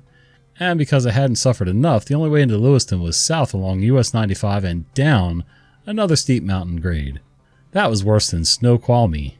How bad? Well, if Snoqualmie was a black diamond ski slope, Lewiston would be the triple black diamond, skull and crossbones level, and require a signed waiver of liability and clearance from a psychiatrist. And just for kicks, first Kevin would be driving us there. Upon realizing this, I texted my mom, told her I loved her and that I was probably going to be dead in the next few hours. She thought I was drunk. For the first few hours, I stayed in the bunk trying to get what little sleep I could. First Kevin's horrendous driving did not help matters as I was constantly being woken up by my head being slammed into a cabinet by his excessive braking. I finally had to use my jacket as a makeshift cushion and keep my head from suffering a concussion. The truck drove on and on and on. Sleep, when it came, was fitful and fleeting. The jarring of the brakes and the whine of the over-revving engine foretold of an impending fate so terrifying as to make Edgar Allan Poe wet the bed and Stephen King buy a nightlight. As the sky grew dark and the cold air began to bite, I decided I had slept as much as I could, pulled on my boots, and went up front. I looked out of the windshield and saw what I had been dreading, the warning sign for a steep drop into Lewiston. The highway on which we had made the descent was also the town's main thoroughfare. Fall off the cliff, roll into town. Any loss of control here, and a lot of people besides us, would more than likely be killed. I just hoped that if I did die that night, it was quick, painless, and first Kevin would join me so I could beat his ass for all eternity. First Kevin started down the grade, picking up speed too fast at first, but thanks to being empty, speed control was much easier.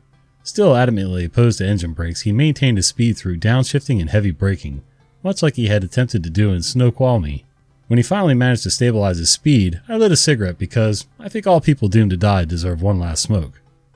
But it wasn't my last smoke or my last day on Earth. Despite everything, first Kevin managed to get the truck down the mountain and into the town without it ending in a fiery crash. I let out a breath I didn't realize I was holding and take a long drag of my cigarette to calm my nerves. We were safe for the time being. First Kevin manages to get us to the pickup, after getting lost of course, and we change out while we're being loaded. I sit down in the driver's seat and program the route into my GPS. Getting back to the interstate was going to be tougher, I saw, as it was more remote wilderness, mountainous terrain, and little chance of help in an emergency. Adding to the difficulty was the fact that the storm we were desperately trying to outrun was catching up to us. Fortunately, it wasn't long before we got fully loaded and head to a local truck stop to top off the tank since it was nearly 150 miles to the nearest truck stop. I refuel the truck while First Kevin goes inside the store. After several minutes, both fuel tanks filled and First Kevin still inside doing God knows what, I pull the truck out of the fuel pumps and pull around to the parking area. I dash inside, grab some food, drinks, and smokes, and come back to the truck to find First Kevin still isn't back yet. I begin to fantasize about what's keeping him. Stroke? Brain aneurysm? Abducted by aliens? They do tend to take the dumbest people after all. But alas, the hope was fleeting as I soon see him hobbling his way across the parking lot towards the truck, carrying a plastic bag and looking like a hobo about to ask for $1. First Kevin opens the passenger door and climbs inside. "Hey, mother effer," he yelled angrily. "Why'd you move the truck?" I point at the all trucks proceed to parking when fueling complete signs hanging near the diesel pumps. "Because I can read, dickhead," I reply. "You know I have a bad leg. It hurts to walk that far. Do that again and I'll kick your ass," he threatens weakly. If you recall in part 2, I mentioned I was at least 1 foot taller and 100 pounds heavier than First Kevin, so his threat was more comical than menacing. "Oh really?" I reply. "You wouldn't lift a foot above my knees before I rip that gimp leg off and beat you to death with it. Sit the F down and shut up." He mumbled something, but I didn't hear him as I released the brakes and pull out of the parking lot. The climb up the mountain was slow and painstaking. Snow was just starting to fall, but not yet heavy enough to be a serious concern. First Kevin, riding shotgun, was grumbling about his leg, the cold, and whatever else he felt like complaining about. I get to the top of the hill and press on, trying like hell to stay in front of the storm. First Kevin remained up front, though he had moved past griping and onto bragging about his future plans. Apparently, he had high aspirations for his trucking career. In a few months, he was going to become a lead driver, the title the company gave to driver trainers, and work his students like a racial slur. His words, not mine. He also planned on becoming an independent contractor by leasing a truck through the company and making a lot more money. This would also allow him to run a little side business with his nephew, who, according to First Kevin, was some major player in prison chapter of the Aryan Brotherhood. He claimed his nephew could set him up running contraband out of Mexico. I paid very little attention to him as I'm more concerned about the winter storm that is almost on top of us. We start going down a hill. Nothing serious, but enough that I take my foot off the accelerator. I never trust cruise control in a semi. This causes the engine brakes to engage, and on cue, First Kevin takes it personally. "If you were my student," he said, trying to sound pretentious, "I'd fail you for that." "What the F ever, man. At least I can go 5 minutes without getting lost," I reply, not missing a beat. "Don't use those things on my truck," he demands. "I'm not, dumbass," I shoot back. "This is a company truck, remember?" Just then we start down another hill, this one a bit longer but not overly steep. Again I release the accelerator and the engine brakes re-engage. This was apparently the last straw for First Kevin. He reaches down, unbuckles his seatbelt, and reaches over towards the steering wheel. The activation button for the engine brakes is on the right side of the steering wheel. I see his hand and slap it away. "Cut it out, dickhead," I tell him. He tries again, this time getting out of the seat and towering over me while reaching for the engine brake button. This is extremely dangerous, as it's dark. We're on a narrow road and visibility is reduced because of the snow. I don't have the luxury of handling this diplomatically, so I grab him by the shirt with my right hand and literally throw him back into the passenger seat hard enough that his head bounces off the window. "If you ever pull a stunt like that again," I tell him, "I will break every bone in your body and leave you to the buzzards. You're not a lead driver and this is not your truck. Sit down, buckle up, and shut up." First Kevin obviously hadn't expected that reaction. Apparently he was living in a fantasy universe where he was the trainer and I was the student. I suppose that knock to the head was enough to bring him back to reality, or as close as he could get. Since he buckled his seatbelt and went about copying the company route to his precious notebook. A couple of hours pass in silence. The snow begins to fall heavier and accumulate on the ground and sticks to the road. The wind had begun to pick up and was rocking the truck side to side. It felt like an eternity since we had seen the last town, car, or even abandoned building. I had just started to begin thinking that maybe we hadn't survived the downgrade into Lewiston and this was my own personal hell when, far in the distance, I see the lights of a town. I check the GPS and sure enough, it's exactly where we're to rejoin Interstate 90. I was less excited about being on the interstate as I was about the prospect of finding shelter from the approaching storm. As we make our way through town, I keep my eyes peeled for a truck stop, Walmart, gas station, anything that might offer a safe harbor for the night. But to my increasing dismay, nothing. To make matters worse, the town appeared to be deserted. Even the 24-hour convenience stores were dark and empty. Suddenly, a few miles before reaching the interchange, a message comes across the computer. First, Kevin takes the computer and reads it. It's a weather alert, he says. It says we have to shut down. Of course, I say, still looking for somewhere to park and finding nothing. Keep an eye out for a truck parking spot. We get closer to the interstate and find nothing. Even the gas stations with truck diesel lanes are clearly posted no truck parking. My only alternative is to get back on the interstate and keep going until I find somewhere to shut down. I'll admit this is the last thing I wanted to do, but my hands were tied. First Kevin, however, simply could not understand the situation. Why are you getting on the interstate, he asks. Safety told us to shut down. Yeah, but there's nowhere to shut down, I reply. You have to stop, he insists. Safety will write you up. Where? On the side of a city highway? You really think that's a good idea, jackass? Looking back, I now see how ironic this question was. First Kevin gave up. Apparently being thrown bodily against the window one-handed takes away your nerve. Well, if safety says anything, it's on you, he says. I'm fine with that, and I'll tell them the same thing I'm telling you. You can't just stop in the middle of an effing road. I take the on-ramp to Interstate 90 eastbound. I keep my speed at around 45 miles per hour, 72 kilometers per hour. Since knowing we shouldn't be out here according to safety, I can at least use the fact that I was driving at a greatly reduced speed to say, yeah, I know I should be shut down, but there's nowhere to shut down, so I have to keep going until I find a place to shut down. I plod along Interstate 90 through the Idaho Panhandle and find nowhere to park. The truck computer's going crazy, dinging every few minutes with messages wanting to know why we're traveling through a shutdown area. I can't send any reply since I'm driving, and First Kevin is content to let me deal with it. I drive well into Montana before I see Salvation, a truck safety rest area. It's a little more than a super wide shoulder on the side of the highway, but it's reasonably safe, legal for us to use, and more importantly, it has enough room for us to get into. I guide the truck into a parking spot, shut off the headlights, and pick up the computer. I put myself off duty and go about responding to the messages. All but one are automated messages about the shutdown notice and the fact we're operating in one. The one non-automated message is from the night dispatcher. You are operating inside of a shutdown area. Please shut down as soon as possible, the message asked. What the hell do you think I was planning, dickhead, I say to the screen. I reply, could not find safe and legal parking spot when alert received. Was forced to continue on until safe and legal parking area could be found. We are now shut down. I intentionally use the words safe and legal in my reply because, according to the company's own driver handbook, a truck that receives a weather shutdown notice must find a safe and legal place to shut down until the notice is lifted. That was their own policy verbatim. I was just following it. Safe and legal. I decided to go back to the bunk and sleep. It was pretty obvious we were going nowhere until morning at least. The next morning I'm awakened by the sound of the truck brakes releasing. I jump out of my bunk and check the computer. Safety had released the shutdown and implemented a 45 mile per hour limit for the area. First Kevin took it upon himself to take the first shift, so I crawled back into the bunk. A couple hours later I'm woken up by my phone ringing. I check it, unknown number, but the area code matches the company headquarters, so I answer. Hello, I answer. Hi, is this OP driver ID 9876? Replied the voice. Yeah. This is Ken, not real name, from safety.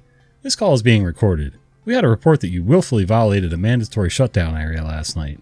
Son of a bitch. First Kevin tried to turn me into safety after the stunt he pulled with the engine brakes. Well, Ken, I reply, I suppose that depends on your definition of violated. Did you continue to drive after receiving a notice of shutdown? Yes, I answered truthfully. Can you explain why? Well, Ken, if you refer to company driver handbook, such and such page, such and such paragraph, you will see that it clearly states that, and I quote, upon receiving a shutdown alert, the driver must park the truck as soon as it is safe and legal to do so, end quote. Now, as I told the night dispatcher, I was not in an area that provided safe and legal parking, and therefore was forced to continue on until safe and legal parking could be found. However, I was well aware of the dangerous road and weather conditions and elected to proceed at a speed no faster than 45 miles per hour, 72 kilometers per hour, and shut down at the nearest safe and legal place available. For a few moments, Ken was quiet, but I heard the telltale tapping of a computer keyboard through the phone. I see. Well, looking at your route, I see that there was very little in the way of parking or facilities. No shit, Sherlock, I think to myself. That was my assessment of the situation as well, I confirmed. Well, he continued, we received this report from an anonymous phone call and we had to follow it up. Anonymous my ass. Am I being written up for this? Not at this time, since, as you say, you were trying to get to a safe and legal parking area. We may look into this matter further at a later time. However, I would like to stress that you take care in the future. I managed to hide my rage when I responded, "Always do, thanks," and hang up. For a few moments, I stared at the bunk ceiling in furious disbelief. Anonymous phone call? Yeah, that was bullshit since there was only one person who knew I had driven at that time who would have made a phone call. First Kevin, the rat-fink bastard, had tried to grass me up on the sky. Only he made one critical mistake. He underestimated me. I knew the safety policy, apparently better than the safety department themselves, and I had probably saved my job and career by doing so. No doubt the little shit thought he won by his little ass-kissing exhibition, and he would no doubt try again when he realized it didn't work. But he wouldn't get that chance. Oh no. Run game on me, little man, and I'll show you how it's played. I open my phone's email app and go to the saved email draft I had been preparing for so long. I attach the photos of the computer logs, double check for missing issues, add in about the incident where he tried to grab the steering wheel while I was driving, and plug in the email addresses of the relevant department heads. I also make one addition to the end of the email, letting them know that, seeing as how the issue was habitual and ongoing, I would continue to provide daily updates via email on First Kevin's infractions and unsafe actions. Why email, you wonder? Well, in the eyes of the law, an email is considered an official document. By using email, I could use it as proof that I communicated the issues to the company. If the situation progressed to the point where legal action became necessary, the emails could be used as evidence that the company was made aware of the issue, but did nothing. That is negligence. I knew it, and they should know it too, I thought. Well, they claim to put safety first, so let's see. I give the email a final once-over. It's ready, I think. I move my thumb up to the send icon and freeze. For a moment, a tiny voice of doubt pipes up. Is this the right thing to do? You could put yourself in the firing line with this. Even if you pull it off, it could ruin First Kevin's life. Is what he did so bad to really be worth that? For a moment, I almost consider not going through with it. Just asked for a new co-driver and... that thought was interrupted by my forehead banging off the cabinet again. First Kevin and his piss-poor driving. Never mind, I tell myself decisively. F this asshole and hit send. There was the slightest bit of regret when I saw the status of the email change from sending to sent. Oh well, too late now, no turning back. The missiles were in the air, nothing left to do but wait. I hope to have part 8 posted later this week. Until then, my friends, remember, friends don't let friends become Kevins. Kevin in a Big Rig Part 8. Break check. And for those of you who have a love-hate relationship with the cliffhangers, I refer you to a quote by the late Bobby Womack. Leave them wanting more and they'll always call you back. It worked for him and it worked for Scheherazade. And now you can call off the angry mobs and reseal the pit of eternal Kevins. I present to you Kevin in a Big Rig Part 8, Break Check. Backstory. This story takes place immediately after the events in Part 7, Flashpoint. After making me dodge a bullet from safety after First Kevin's petty little phone call, he decided to continue along Interstate 90 eastbound through Montana. The winter storm that had forced us to shut down had slowed and moved south during the night, leaving us running along its northern edge. We hadn't seen the last of it. After sending the email that I'd hoped would seal First Kevin's fate, I tried to get some sleep. It wasn't easy, going over the possible scenarios and contingencies to which launching such an unexpected attack would lead. I didn't expect a quick resolution or that I would be taken seriously at first. That was fine. If I, a lowly truck driver, wasn't enough to get a trucking company to stick to their safety-first policy, then I had some bigger guns to play with. I need only to bide my time, give them a fair chance, but give no quarter should they try to hide from their responsibility. If management had any sense, they would play ball and get this moron off the highway. I woke up again around mid-afternoon. First Kevin was still driving, but knowing he would be out of time soon, I decided to get up and see what new mess First Kevin had gotten us into. I pulled on my boots and, expecting nothing, I checked my phone. To my mild surprise, there's an unread email from my fleet manager. Okay, it read, we'll forward this to safety. Thanks. I say to myself, passing the buck and covering your ass. Smart move. At least one person did the right thing. Let's see if the rest follow suit. I close the email and head up front. To my relief, First Kevin was on course and with enough fuel to get to the next fuel stop. I say nothing to him. He says nothing to me. Awkward? I was born awkward. Bring it on, Skippy.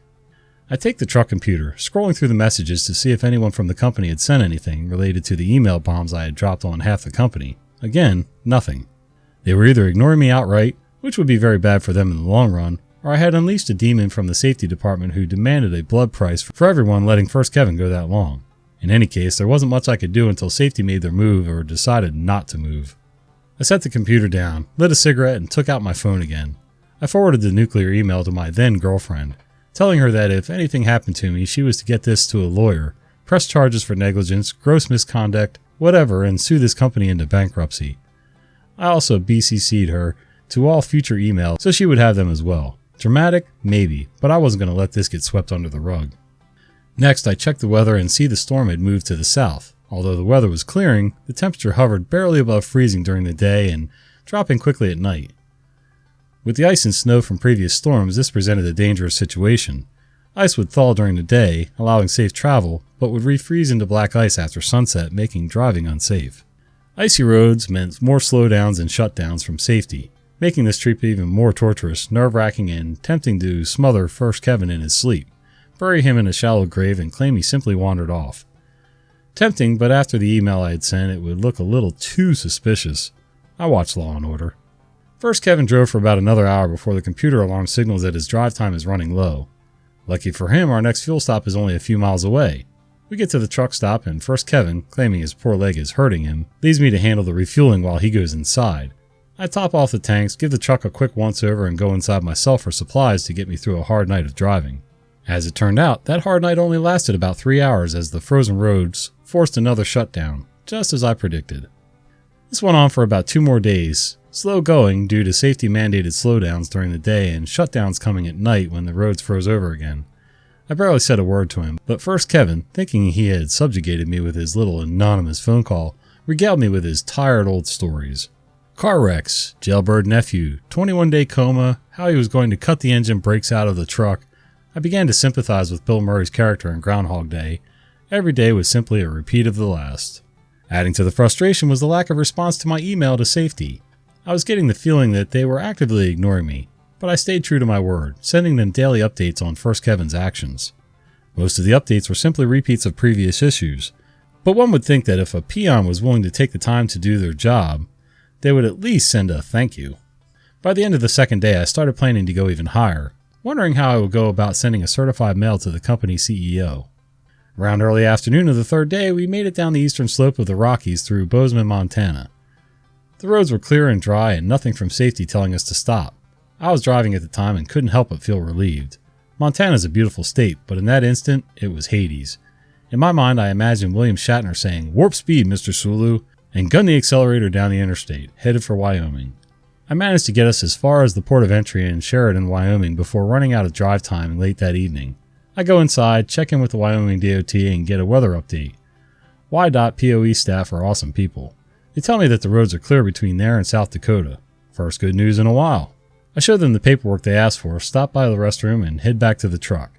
In the dark parking area, I see the hood of the cab rolled open and First Kevin shining a flashlight underneath. Odd, but I think he's just checking the oil or looking for fluid leaks. It's a bit of a walk to the truck from the office. The POA has a large parking lot and most of the closer spaces are taken up by other trucks staying for the night. I expected First Kevin to be done in a few seconds, but by the time I get to the truck, he's still underneath the cab. I could see a pair of pliers in his hand and suddenly become concerned. There was nothing wrong with the truck and no reason he needed any kind of tool. Not that he should be trusted with one in any case. "What the hell are you doing?" I ask. First Kevin, not having heard me approach, nearly jumped out of his skin. Oh, I was looking at something." "What?" I ask in my not messing around tone. "I saw online how you could disable the Jake brakes. I was going to try it," he replied. I wasn't mad, I was just absolutely fed up with this. "Get in the damn truck, you dumbass. And if you try that shit again, I'll make sure safety and maintenance get the video." He starts sulking but closes the hood. I climb inside, send another email update including how he just tried to disable an integrated safety system on the truck. This is a major no-no, equal to cutting the brake lines on a car. For a split second I was tempted to let him hang himself with that stunt, but decided not to because, given his track record, the truck would likely explode with me in it. First Kevin finally pulls out of the POE and gets us going again. I settle in the bunk because I really didn't want to talk to him anymore. It takes a while to get to sleep, partly due to First Kevin's poor driving and partly because my brain is busy planning out strategies for my inevitable battle with First Kevin and safety. First Kevin drove through the night, managing to get through Wyoming and South Dakota just shy of the Minnesota border. I wake up late the next morning and check my email. Nothing. Keep digging yourselves in a deeper hole, I think, while getting ready. I was beginning to think they weren't taking me seriously. Then, when he hears me stirring behind him, First Kevin yells back, "Dispatch wants us to head back to the main terminal when we deliver." "Oh," I say, legitimately surprised. "Did they say why?" "No," First Kevin replied before impatiently getting out of the truck. And so it begins, I think to myself. After Chicago, 2 of us will drive back to the terminal, but only one of us will leave. I was determined that, no matter what, I would not continue with this fool after this battle with management was over. I had been tossed around, frozen, chewed out by customers and management, deprived of sleep, and driven to the point of insanity over the past 3 months, and I was not going to put up with it any longer. If they tried to pull that "you two need to get along" crap, I would forward everything I had on them to OSHA, DOT, and any government agency I could think of. It would take no time at all to find enough dirt to bury the entire company and send half the managers to jail for negligence. I would convince my friends and family to buy stock in competitors first, of course. Fire me and I wouldn't stop until I owned every truck in the fleet to soothe my mental and emotional distress. As for First Kevin, they would have to dig up half the shoulders on Interstate 80 to find his shallow grave. That is, if I felt gracious enough to dig one instead of making him dinner for a pack of coyotes. I had nothing to lose at this point and was ready for a fight. I settled into the driver's seat and set up my GPS. It was then that I noticed something odd. On the steering wheel there are 2 sets of controls. The left side had the cruise control and the right was the activation button for the engine brakes. These buttons were the recessed type with a protective rubber blister and backlit with an LED so it can be seen in low light. The engine brake switch was damaged, not worn or dirty, but cut away. I looked closely and I can clearly see what I had been afraid of, the telltale cuts from a knife blade. It wasn't some accidental snag or wearing away from use. There were clear, distinct lines marking where the rubber blister had been cut away. The button itself was, fortunately, still intact and functioned. I pressed it and the indicator light came on. It was immediately clear that First Kevin wasn't able to remove the engine brakes. They were integrated into the engine, and tried to make it so I couldn't turn them on. Too bad for him that the truck's designer decided that the engine brakes were important enough to warrant protecting the on switch. All First Kevin managed to do was give me one more nail for his coffin. Clear proof he had tried to tamper with the truck. I snapped a photo and emailed it to them, explaining this was not like this when I went off duty, and made sure the knife marks were unmistakable. First Kevin comes back on the truck after a bit. I don't mention the switch at all, but without being prompted, First Kevin demanded, "Don't use those Jake brakes." I say nothing at first, but when we leave out, I make sure they engage on the way out of the parking lot and dare him to say anything more about it. I drive all through Minnesota without stopping. Each time I have to reduce my speed, I make sure to use the engine brakes. They weren't as loud as older models, but it did make a distinctive sound when the truck was coasting. I knew it was pissing him off, and there was nothing he could do about it. Any more damage to the steering wheel and or suspicious damage under the hood, he would have to explain why he damaged a perfectly good truck to disable a safety device. Little did either of us know that the next message that came from the computer would change everything. It was from the fleet manager. "OP, urgent, call me ASAP." Uh-oh, I say. Sounds like all hell just broke loose. The company did not allow cell phone use while driving, even hands-free was prohibited, and I wasn't giving First Kevin anything to use against me. I decided to wait until the next fuel stop to make the call. I get to the truck stop, refuel, and go inside the store to place the call while taking the legally mandated 30-minute break. "Hey FM, this is OP, driver ID 9876, I say. "Oh yeah," she replied, seeming very hesitant. "OP, what the hell's going on?" There's no point in playing dumb at this point. You can't launch the professional email equivalent of a nuclear warhead and play innocent. "Oh, you got my emails." "Yeah, I did," she replied, "and so did every department head in the company. Safety has been going apeshit over this." I really didn't want to, I say, only a half-truth. But First Kevin's getting more and more dangerous, and I can't stay in this truck with him anymore. "Actually, it's FK I need to talk to you about." "Okay, what's up?" "Well, in your email you said that he had memory problems, and he said he had been in a coma for 21 days. "Yeah?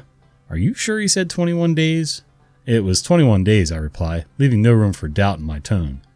"He's told that same story every day for 3 months, and it's always the same. 21 days. "Yeah, I thought so. He told me the same thing," she claimed. What the F? She knew about this? Are you kidding me? I wanted to blow up right there, but I managed to keep my cool. "What's going on?" I asked calmly. "I'm not sure," she replied. "Safety wanted me to ask you because it struck them as odd." "It was 21 days, I repeat, just to drive home the point." "Right. Alright, Safety wants you guys back here right now. We'll get someone else to run the load. You just get here so we can get this mess straightened out." I was tempted to probe for more information, but I had the feeling there was nothing left to say. "Alright, I have enough hours and fuel, so we should get there tonight." "Good deal," she replied. "We'll talk tomorrow morning," and hangs up. It takes a few seconds to process what just took place. I had expected that the emails would cause a bit of a stir, but to have a truck divert nearly 200 miles to relay a load was unheard of. Well, I got their attention at least. I head back out to the truck. First Kevin was still sleeping, and I had no intention of waking him up to tell him of our new orders. I programmed the new route into the GPS and verify it with the atlas. The company's headquarters was only 200 miles or so away, but getting there would take us well away from the interstates and any other major highway. It was shaping up to be a long trip along mostly narrow, two-lane highways south through Wisconsin, Nebraska, and Iowa. Idaho all over again. I then checked the weather and realized then that I had really pissed off someone in a past life. Remember that winter storm we hit in Idaho and Montana? It was back. Only now, it had eaten its Wheaties and bulked up into a full-blown blizzard. Almost the entire route from the truck stop all the way to the company's main terminal was in its sights, and it had itchy trigger fingers. The National Weather Service had issued alerts for the entire area with predictions of heavy snow, high winds, and whiteout conditions. Sounds like fun, right? Under normal situations, I would have taken one look at the weather radar and said F that noise, and told dispatch I wasn't even about to attempt that run. They could simmer for a couple of days. Unfortunately, as was the case with First Kevin, nothing was ever normal. I had to factor his stupidity into every decision, and this one was a very big issue. The issue boiled down to the company's weather shutdown system. For whatever reason, the shutdowns only pertained to certain highways, primarily interstates and major U.S. highways between designated towns, mile markers, boundaries, etc. It did not, however, pertain to geographic areas like cities, counties, or states. Instead of all trucks operating this part of that state, you need to shut down, they were more like any truck on such and such highway in such and such state between mile markers X and Y shut down now. The problem with this company's system, it didn't issue shutdowns for secondary routes like two-lane highways. In bad weather, the decision to shut down was a judgment call on the part of the driver, and the decision was never questioned or punished. Federal regulations made it very clear that the driver made the final decision as to when and if the trip would continue. I understood that, but First Kevin on the other hand? And as for First Kevin's precious company route, there wasn't one. The company assigned routes were only generated for trucks under a load assignment. Being diverted like this meant we had to figure it out ourselves. I had no problem with it, but First Kevin, he'd probably take a wrong turn into a ghost town where we would become an inspiration for a new horror movie franchise. Give me a break, I pled to any higher power that may have been listening. I had just gotten the word that the hornet's nest I threw into the company's garden party was starting to sting some important asses, and now I'm going to get taken out by the ghost of Frosty the Snowman. I would have gladly waited it out, but First Kevin, being the little psychophant ass-kisser he was, would think that if safety didn't tell him to shut down, he didn't need to shut down. Blinding snow, icy roads, no visibility, it didn't matter to him. He was a company driver, and the company told him what to do. Slow down? Shut down? Only if the company told him to. First Kevin hadn't killed us this far, not for lack of trying, but this was just too much. I made up my mind that at that point, no matter what, First Kevin would not sit in that driver's seat at all that night. He wouldn't drive the first inch during this storm, even if I had to kill him. If he took over, he would surely head down the highway at full speed, run headfirst into a total whiteout, slam on the brakes, and send us both on a one-way trip to the afterlife. This little bastard had been dragging me through hell for so long, and he wasn't going to get another chance to kill me. I took a deep, ragged, and exasperated breath. I had two choices in front of me. Literally kill First Kevin or tackle the blizzard-ravaged back roads myself. Rock, meet, hard place.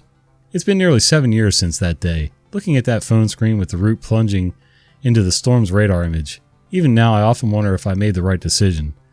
I don't know how long I agonized over it, but when the decision was made, it wasn't with absolute certainty. But one thing was clear. There was only one way both of us would make it out of this sub-zero hell alive.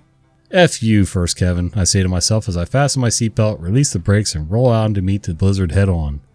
F you, after everything you've put me through, I'm still trying to save your worthless life. Part 9, which I will try my best to have posted this weekend, will be the conclusion of the First Kevin saga. Did First Kevin manage to avoid OP's wrath during the blizzard? Did OP make the right call? How did First Kevin get a license being so stupid? All questions will be answered in Part 9. Until next time, remember, only you can prevent Kevinism. Kevin in a Big Rig Part 9, Nuclear Winter. Hello everyone and welcome back to another edition of Kevin in a Big Rig. That being said, I suggest you start reading with a full coffee cup and an empty bladder because this is going to be a long one. And so, to put an end to the suffering, let's get into Kevin in a Big Rig Part 9, Nuclear Winter. Backstory. This installment begins immediately after the events in Part 8. It wasn't long after leaving that truck stop in Wisconsin that I began regretting my decision to push on. It seemed as if the storm had been watching us since we left Lewiston and decided to lay a trap for us once we crossed back into Minnesota on that remote two-lane highway. Every moment that passed brought heavier snowfall, falling temperatures, and winds that threatened to push the truck into the ditch and leave us stranded. Even as the sun went down and the sky turned to pitch black, there was no sign that the storm was inclined to show mercy. On the contrary, it seemed dead set on punishing me for the hell I had unleashed upon the company a few days before. Karma can be a bitch like that. I've learned that during times of life-threatening conditions beyond the control of mortal humans, people have one of two reactions. Many, unable to cope with having their fate in hands other than their own, become overwhelmed with anxiety and give in to irrational panic. Those who are willing to simply resign themselves to whatever fate may have in store will stop at nothing until they find a way to cheat fate long enough to make an escape. That night, I knew that giving in to fear would mean more than likely end in our deaths. At the very least, we would be stranded in the middle of nowhere until someone dug us out of several feet of snow. Maintaining control of both myself and the truck was non-negotiable if I wanted to see the next morning. Since fear and panic would serve no purpose, I had disengaged the emotional parts of my mind and relied purely on instinct, skill, and training. As the night wore on and the conditions steadily worsened, I could feel my control of the situation waning with each mile that passed by. The increasingly heavy snowfall limited visibility to a couple of dozen meters, and the wind hammered against the trailer as if it were the sail of a tall ship. The narrow roads offered very little margin for error, and the strong wind gusts required precise corrections in order to keep all 18 wheels on the asphalt. The headlights, to their credit, did their best to light the way forward, but with the combined onslaught of dense snow both falling from the sky and being blown in front of the truck, they hampered visibility almost as often as they assisted. As visibility oscillated between meters to inches and back within the span of seconds, I had to rely on instinct and timing to keep the truck between the ditches. At times, the snow was so thick that even the beams from the headlights disappeared completely underneath a blanket of white powder. To say that I wasn't tempted to abandon the trip and take my chances with keeping StoriesKevin out of the seat would be a complete lie. I don't know how many suitable parking places I passed that night. Many I nearly took advantage of, only to change my mind at the last second and push deeper into the storm. When I passed a small mom-and-pop truck stop that, in spite of the frozen tempest, was still open and offering food, shelter, and safe harbor, I was convinced that I had gone completely insane. Who in their right mind would forgo sanctuary when the odds were so heavily stacked against him? That would be me, apparently. Each time the temptation of seeking shelter crossed my mind, I was immediately reminded that we were well off the beaten path as far as safety was concerned. StoriesKevin, completely oblivious as to what was waiting for us, wouldn't think twice before diving headfirst into the storm until he received an order to shut down that I knew would never come. His needlessly heavy braking, teeth-rattling gear changes, and inability to drive 5 minutes without taking his eyes off the road to check his notebook would slash our chances of making it through the night from remote to non-existent. The only way to keep StoriesKevin out of the driver's seat, short of killing him, was to make sure my backside didn't leave it. For me, the entire night was an unending exercise in keeping my growing fear in check. Before that night, the most terrifying situation I could remember being in was the time I was doing my solo cross-country flight as part of a training for my pilot's license. That day, I found myself alone in a small airplane, dodging an intense line of thunderstorms while being almost completely lost. I mention it here because during that long, snow-laden hell, my mind kept going back to that day of dodging thunderstorms. I made it out of that nightmare alive and arriving at my destination before the storms overtook me by sticking to my training. Keep calm, avoid areas of limited visibility, use everything I had to find the runway, and get on the ground as quickly as possible. Strange as it sounds, remembering that brush with death at the hands of Mother Nature brought me some small amount of comfort. I made it out of that death trap alive, so I could surely make it through this one. Driving through a blizzard isn't a skill they teach at CDL school. However, the ability to operate in limited visibility, on slick roads, and high winds are all concepts included in the training. I had faced all three challenges before that night in a truck. This was simply the first time I had to deal with all three at once. Fortunately, all three problems required the same solution: slow down, maintain a stable speed, and avoid rapid changes in speed and direction.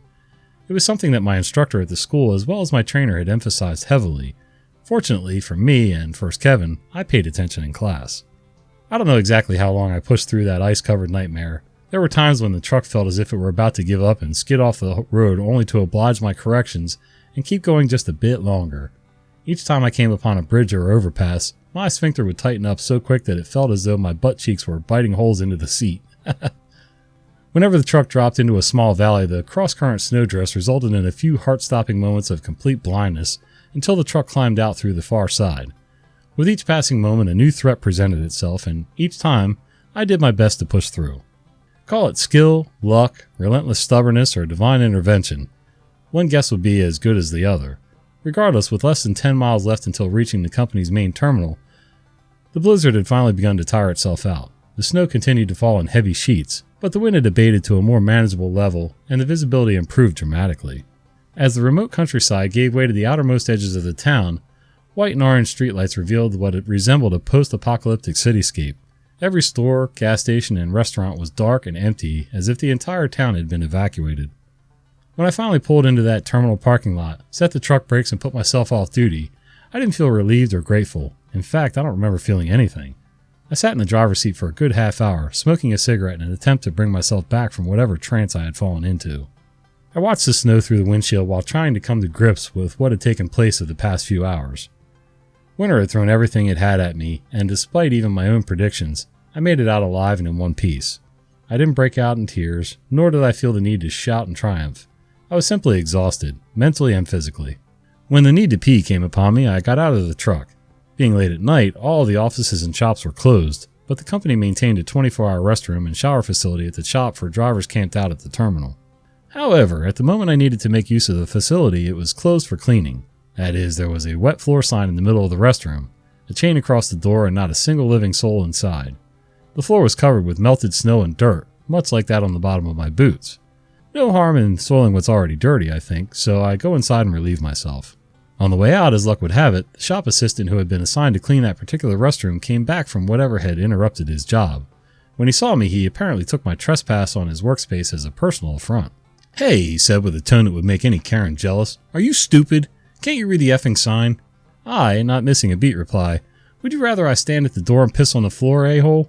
I was not in any mood to deal with a bad attitude at that point. The assistant gets into a huff. "You damn drivers, I get so tired of your shit." He never finished his sentence as I, a good deal larger than him, got right in his face, looked him dead in the eye, and raised a finger in warning. "Don't F with me, shithead. Not tonight," I warned him. After the hell I just went through, I had no intention of allowing some self-important peon to tell me I couldn't relieve a full bladder because my dirty boots would make his dirty floor even dirtier. Back outside, I light another cigarette and stand beneath the awning, watching the snow fall through the lamplights. Then, as is habit, I take out my phone. I see an unread email. It must have come during the drive and I didn't realize. It was from my fleet manager, and I suddenly was reminded as to why I had made that nightmare of a journey. That email, I knew, would set the stage for the fight I had been waiting for. Where, when, who, and what would be involved would be outlined in that message. For the past few days, I had considered every possible contingency of the meeting and felt more than ready. In my point of view, I held all the cards and controlled the terms. Any threats or attempts at coercion, and they would quickly find themselves in a world of hurt. I was ready for anything and opened the email. "OP, when you reach the terminal, move into truck 3456 and meet with driver Bob, ID 9123, not real name. We'll send instructions in the morning. FM." Okay, I wasn't ready for that.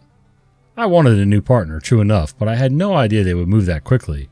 I didn't know who Bob was or why I was being assigned to his truck. Maybe he did? One way to find out. I go back to the truck. First, Kevin had been asleep during the entire trip from Wisconsin to the terminal. Just as well, since any snarky comment from him during that blizzard might have been made with his last breath. Now he was wide awake and poring over the computer. "Where are we?" he asked.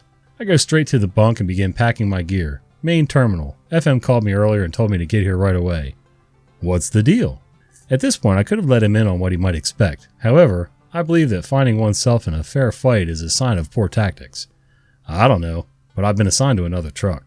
First, Kevin said nothing. He had been completely taken by surprise and had no idea what he was likely in for. Then again, neither did I. I expected to go a few rounds with safety the next morning, and now I'm packing my bags for a new truck. First, Kevin simply got out of the truck and I never saw him again.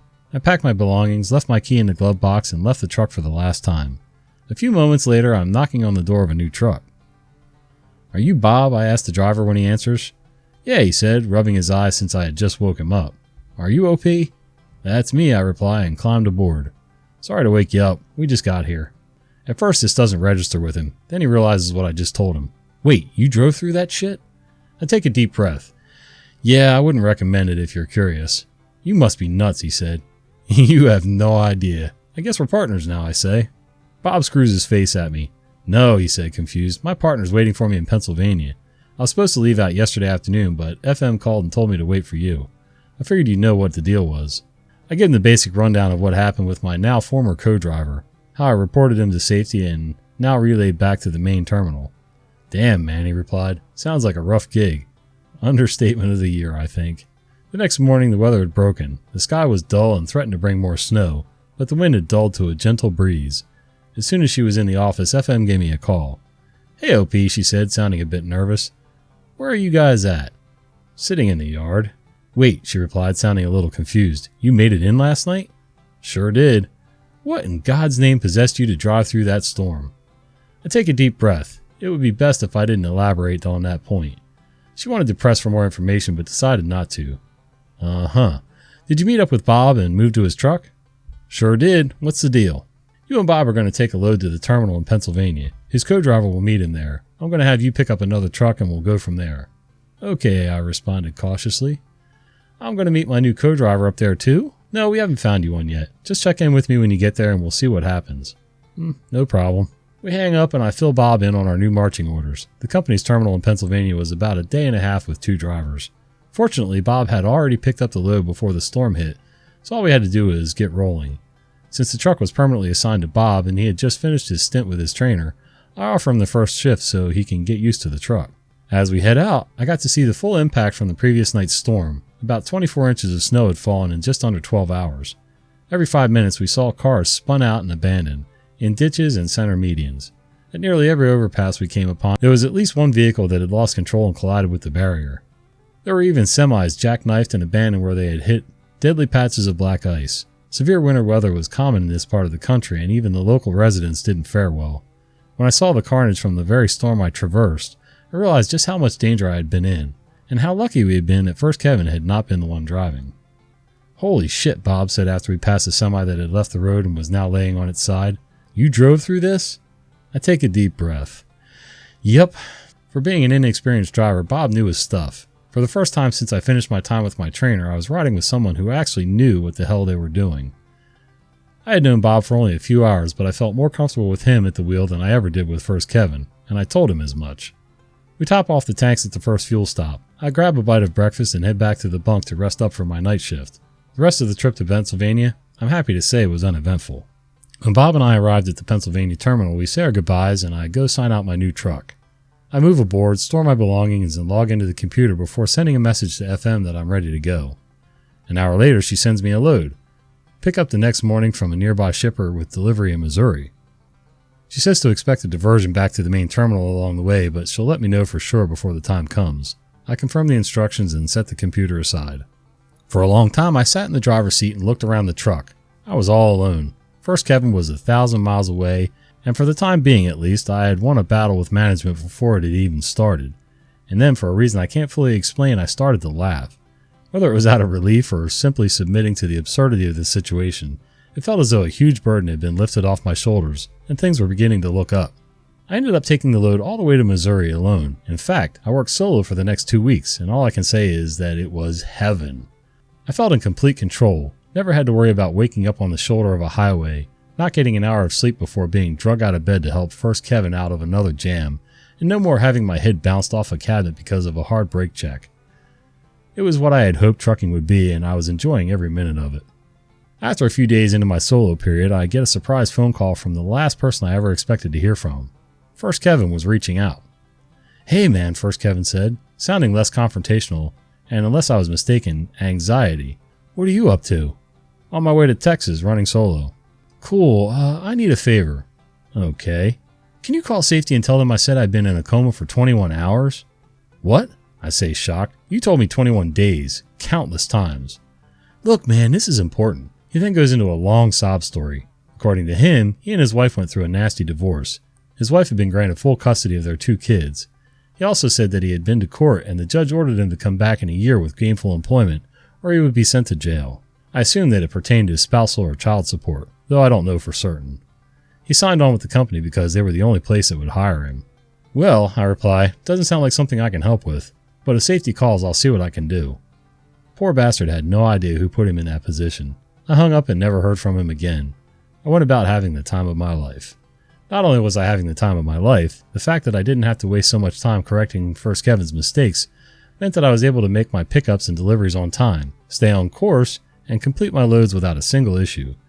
In fact, I didn't need dispatch for anything more than sending load information. I didn't even talk to FM for a week and a half before she called me out of the blue.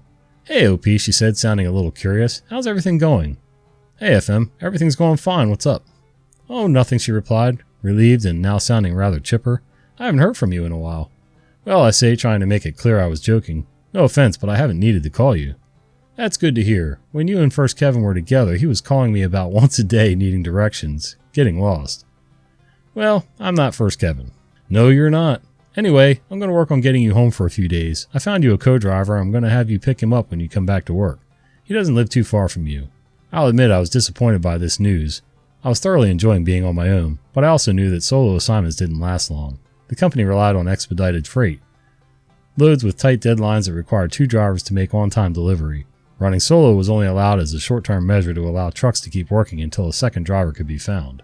A few days after the phone call from FM, I'd go home and spend 4 days sleeping in my own bed, sitting on my couch and watching my TV. Sounds pretty boring, I know, but after 3 months of hell with First Kevin, there was nowhere else I wanted to be. The 4 days passed all too quickly, and I was assigned to head back out on the road. I met up with my second co-driver. We'll call him NG for new guy.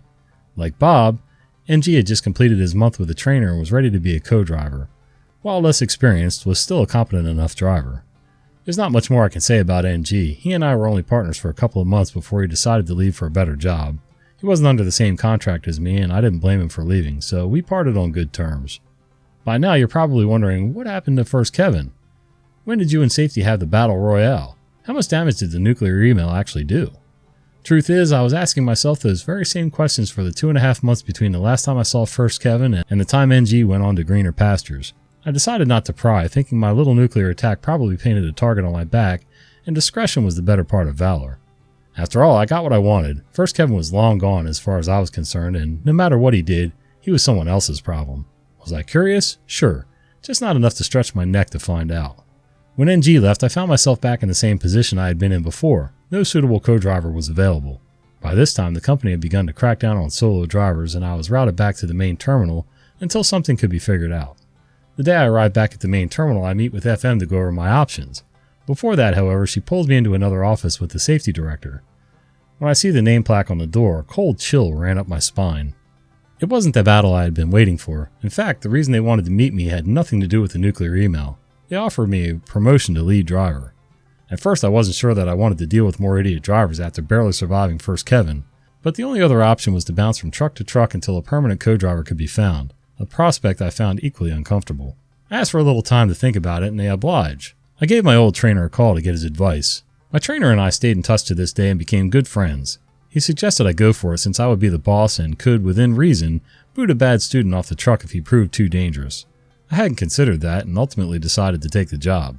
Later that afternoon, I was back in FM's office getting paperwork ready for my new job. While we were waiting for Safety to approve the promotion, I decided to ask, "What's First Kevin been up to?" FM buries her face in her hands. Those 5 words had reopened a nasty wound. Trying to control her frustration, she told me what happened after I left with Bob to Pennsylvania. While I was sent on what was a vacation by comparison, First Kevin had been tasked with completing the load we had picked up in Lewiston. However, in typical First Kevin fashion, he got lost almost as soon as he left the terminal. He had gotten so far off course that the GPS locator on the truck couldn't even be found by dispatch. It took him an entire day to get back on track, only to do the exact same thing twice before finally making delivery, 2 days late. The next day they sent him another load assignment, but had to cancel it because he couldn't find the pickup location, despite the fact that it was less than a mile away. It was at that point that Safety decided to pull him back in until they could get to the bottom of the situation. When he got lost again on the way back, they had him leave the truck at a truck stop and catch a ride with another truck. Why did they send him back out after the nuclear email? While I never got a solid confirmation, the rumor is that the safety department used it as an experiment just to see if my claims had any merit. Needless to say, they found out real quick I wasn't bullshitting them. If they didn't believe First Kevin was a menace before, they couldn't deny it now. The question was, what to do with him. They pulled First Kevin in for a meeting to get to the bottom of the issue. When asked about why he kept getting lost, he maintained that he was following the company route. They then asked about why he couldn't find a shipper less than a mile away. He said he was waiting for the company to send directions. As the meeting wore on, First Kevin became more and more worrisome. In his opinion, it was the job of the dispatch office to tell him every move to make, something that's utterly impossible since one dispatcher was often charged with dozens of other trucks and couldn't be expected to babysit each of them. Drivers have to be able to work out issues for themselves and think on their feet when problems arise. First Kevin wasn't able to be independent, and whenever the situation required it of him, he ended up in trouble. Everything that took place led to one irrefutable conclusion. First Kevin was either medically or mentally unfit to operate a commercial vehicle. They had dug into the claim about the 21-day coma, but found no mention of it in his paperwork. Despite the fact that 2 credible witnesses provided corroborating accounts, it wasn't in his file. When they questioned him, he denied it at first, but a brief investigation discovered the truth. It was a 21-day coma. How did First Kevin manage to slip through the cracks and get a CDL and go 4 months before being caught? In simple terms, he lied. In order to get a CDL, one must have a DOT medical certification. Part of the process of getting that certification is completing a rather lengthy questionnaire about medical history. Drug or alcohol dependency, illness, medical conditions, etc. One of these questions asks the applicant to describe any brain or neurological injury or condition. Another, more generic and subjective question asked if the applicant had any other condition that would interfere with the safe operation of a commercial motor vehicle. First Kevin, like all other new hires, received a DOT physical soon after he arrived at the training facility, where he filled out the questionnaire form, a form that is controlled by the federal government and, per regulation, the company retained on file. As it happened, First Kevin had not told the medical examiner about the coma. When they asked him about it, he had tried to backpedal and say it was 21 hours, but when they checked his medical records, I don't know how they did this without violating confidentiality laws, they learned that it was in fact 21 days. And with that, First Kevin's fate was sealed. He had lied on a government document and obtained a medical certificate and CDL through fraudulent means. After realizing this, the company had no choice but to report the incident to the Department of Transportation. The DOT in turn revoked First Kevin's medical certificate, rendering his CDL invalid. This was also reported to the DMV of the state that issued his license, and per state law, the state also revoked his CDL. The company had no choice but to fire him. First Kevin had sabotaged his own driving career on day one. FM, after telling all this, admitted she had her doubts about him early on due to an incident that happened just before he and I paired up. He was running solo and was supposed to deliver a load in Indianapolis. For whatever reason, First Kevin couldn't find the receiver, and according to GPS pings, actually drove around in circles for 2 full days before someone noticed and asked what was going on. When they finally had the issue straightened out, they noticed that during the entire 2-day period, First Kevin was less than 2 miles from the delivery point, driving around in circles. FM had hoped that another partner would straighten him out, but when it was clear that wasn't happening, all she could do was apologize to me. But the story doesn't end with First Kevin destroying his own career. I made a few friends in the company's head office who were there when the nuclear email hit, and over a period of several months I was able to piece together the full story and fallout of the nuclear email. Bear in mind, it's mostly secondhand information, but they claimed it to be true. After being informed of First Kevin's fraud, the DOT wanted to know how someone like him could slip through so easily. When asked how the issue was discovered, the company showed my email to the DOT, who, in turn, went ballistic. The company, hoping to avoid being prosecuted for negligence, cooperated by conducting an internal audit of the company's policies and procedures. They found several serious shortcomings in many departments, right down to the recruiter who processed and approved First Kevin's application. Apparently, the application was approved before a basic MVR, motor vehicle report, was completed. The MVR showed no fewer than 4 accidents on First Kevin's record where he was at fault within the past 3 years. One was enough to disqualify him. However, it was later discovered that recruiters were often encouraged or coerced to overlook such things and simply get people to sign up and get them to the training facility. Apparently, this was to take advantage of a government hiring incentive, despite the fact that drivers weren't officially hired until after completing CDL school. Additionally, the Hours of Service Compliance Department, whose job it is to monitor driver logs and handle violations, had failed to act whenever First Kevin, among many other drivers, violated the HOS regulations. The reasoning for this, so they claimed, is that they were overwhelmed with correcting errors in driver logs made by improperly trained drivers. As a result, they were only allowed to issue notices of non-compliance when the computer flagged consistent violations. Even the safety department found itself under fire when it was revealed that their own people were telling new drivers not to make use of important safety features on the truck, namely engine brakes. This became such a concern that, according to rumor, safety director himself sat in on a new hire orientation and, upon hearing the presenter actively discourage the use of engine brakes, removed the presenter from the class on the spot and demanded the orientation course be overhauled as soon as possible. In the end, it came down to the safety personnel being reminded that they were not drivers and had no business giving their opinions in place of facts. The last department to take a major hit was training. After reviewing the company's accident history, it became very clear that many new drivers were not properly trained in several key areas.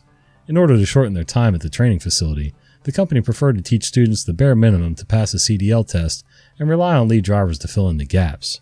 The problem with this system was that there was very little in the way of standardized rubric which the student driver's skills could be assessed.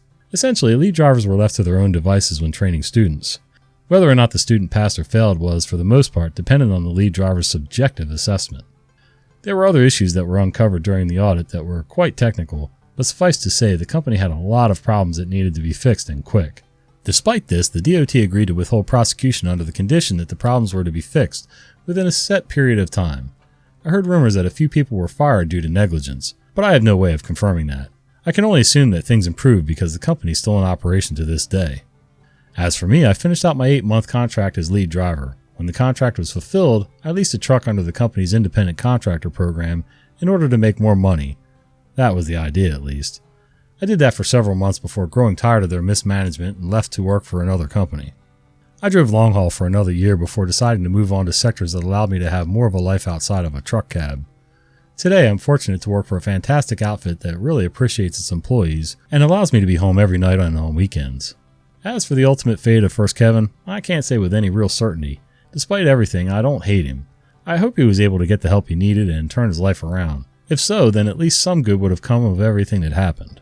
And with that, the saga of First Kevin comes to an end.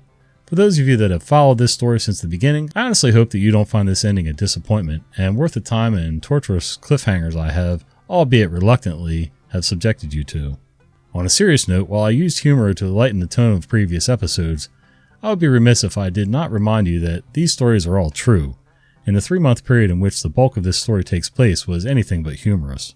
If reading about the trip through the blizzard is terrifying, imagine feeling that way each night before you went to bed, and you would have some idea what I really endured 7 years ago. But the nightmare is long over, and sharing these stories with you wonderful people has helped me to put to rest a dark chapter of my life that I wasn't aware still haunted me. Until next time, dear readers, remember, if someone offers you a Kevin, just say no.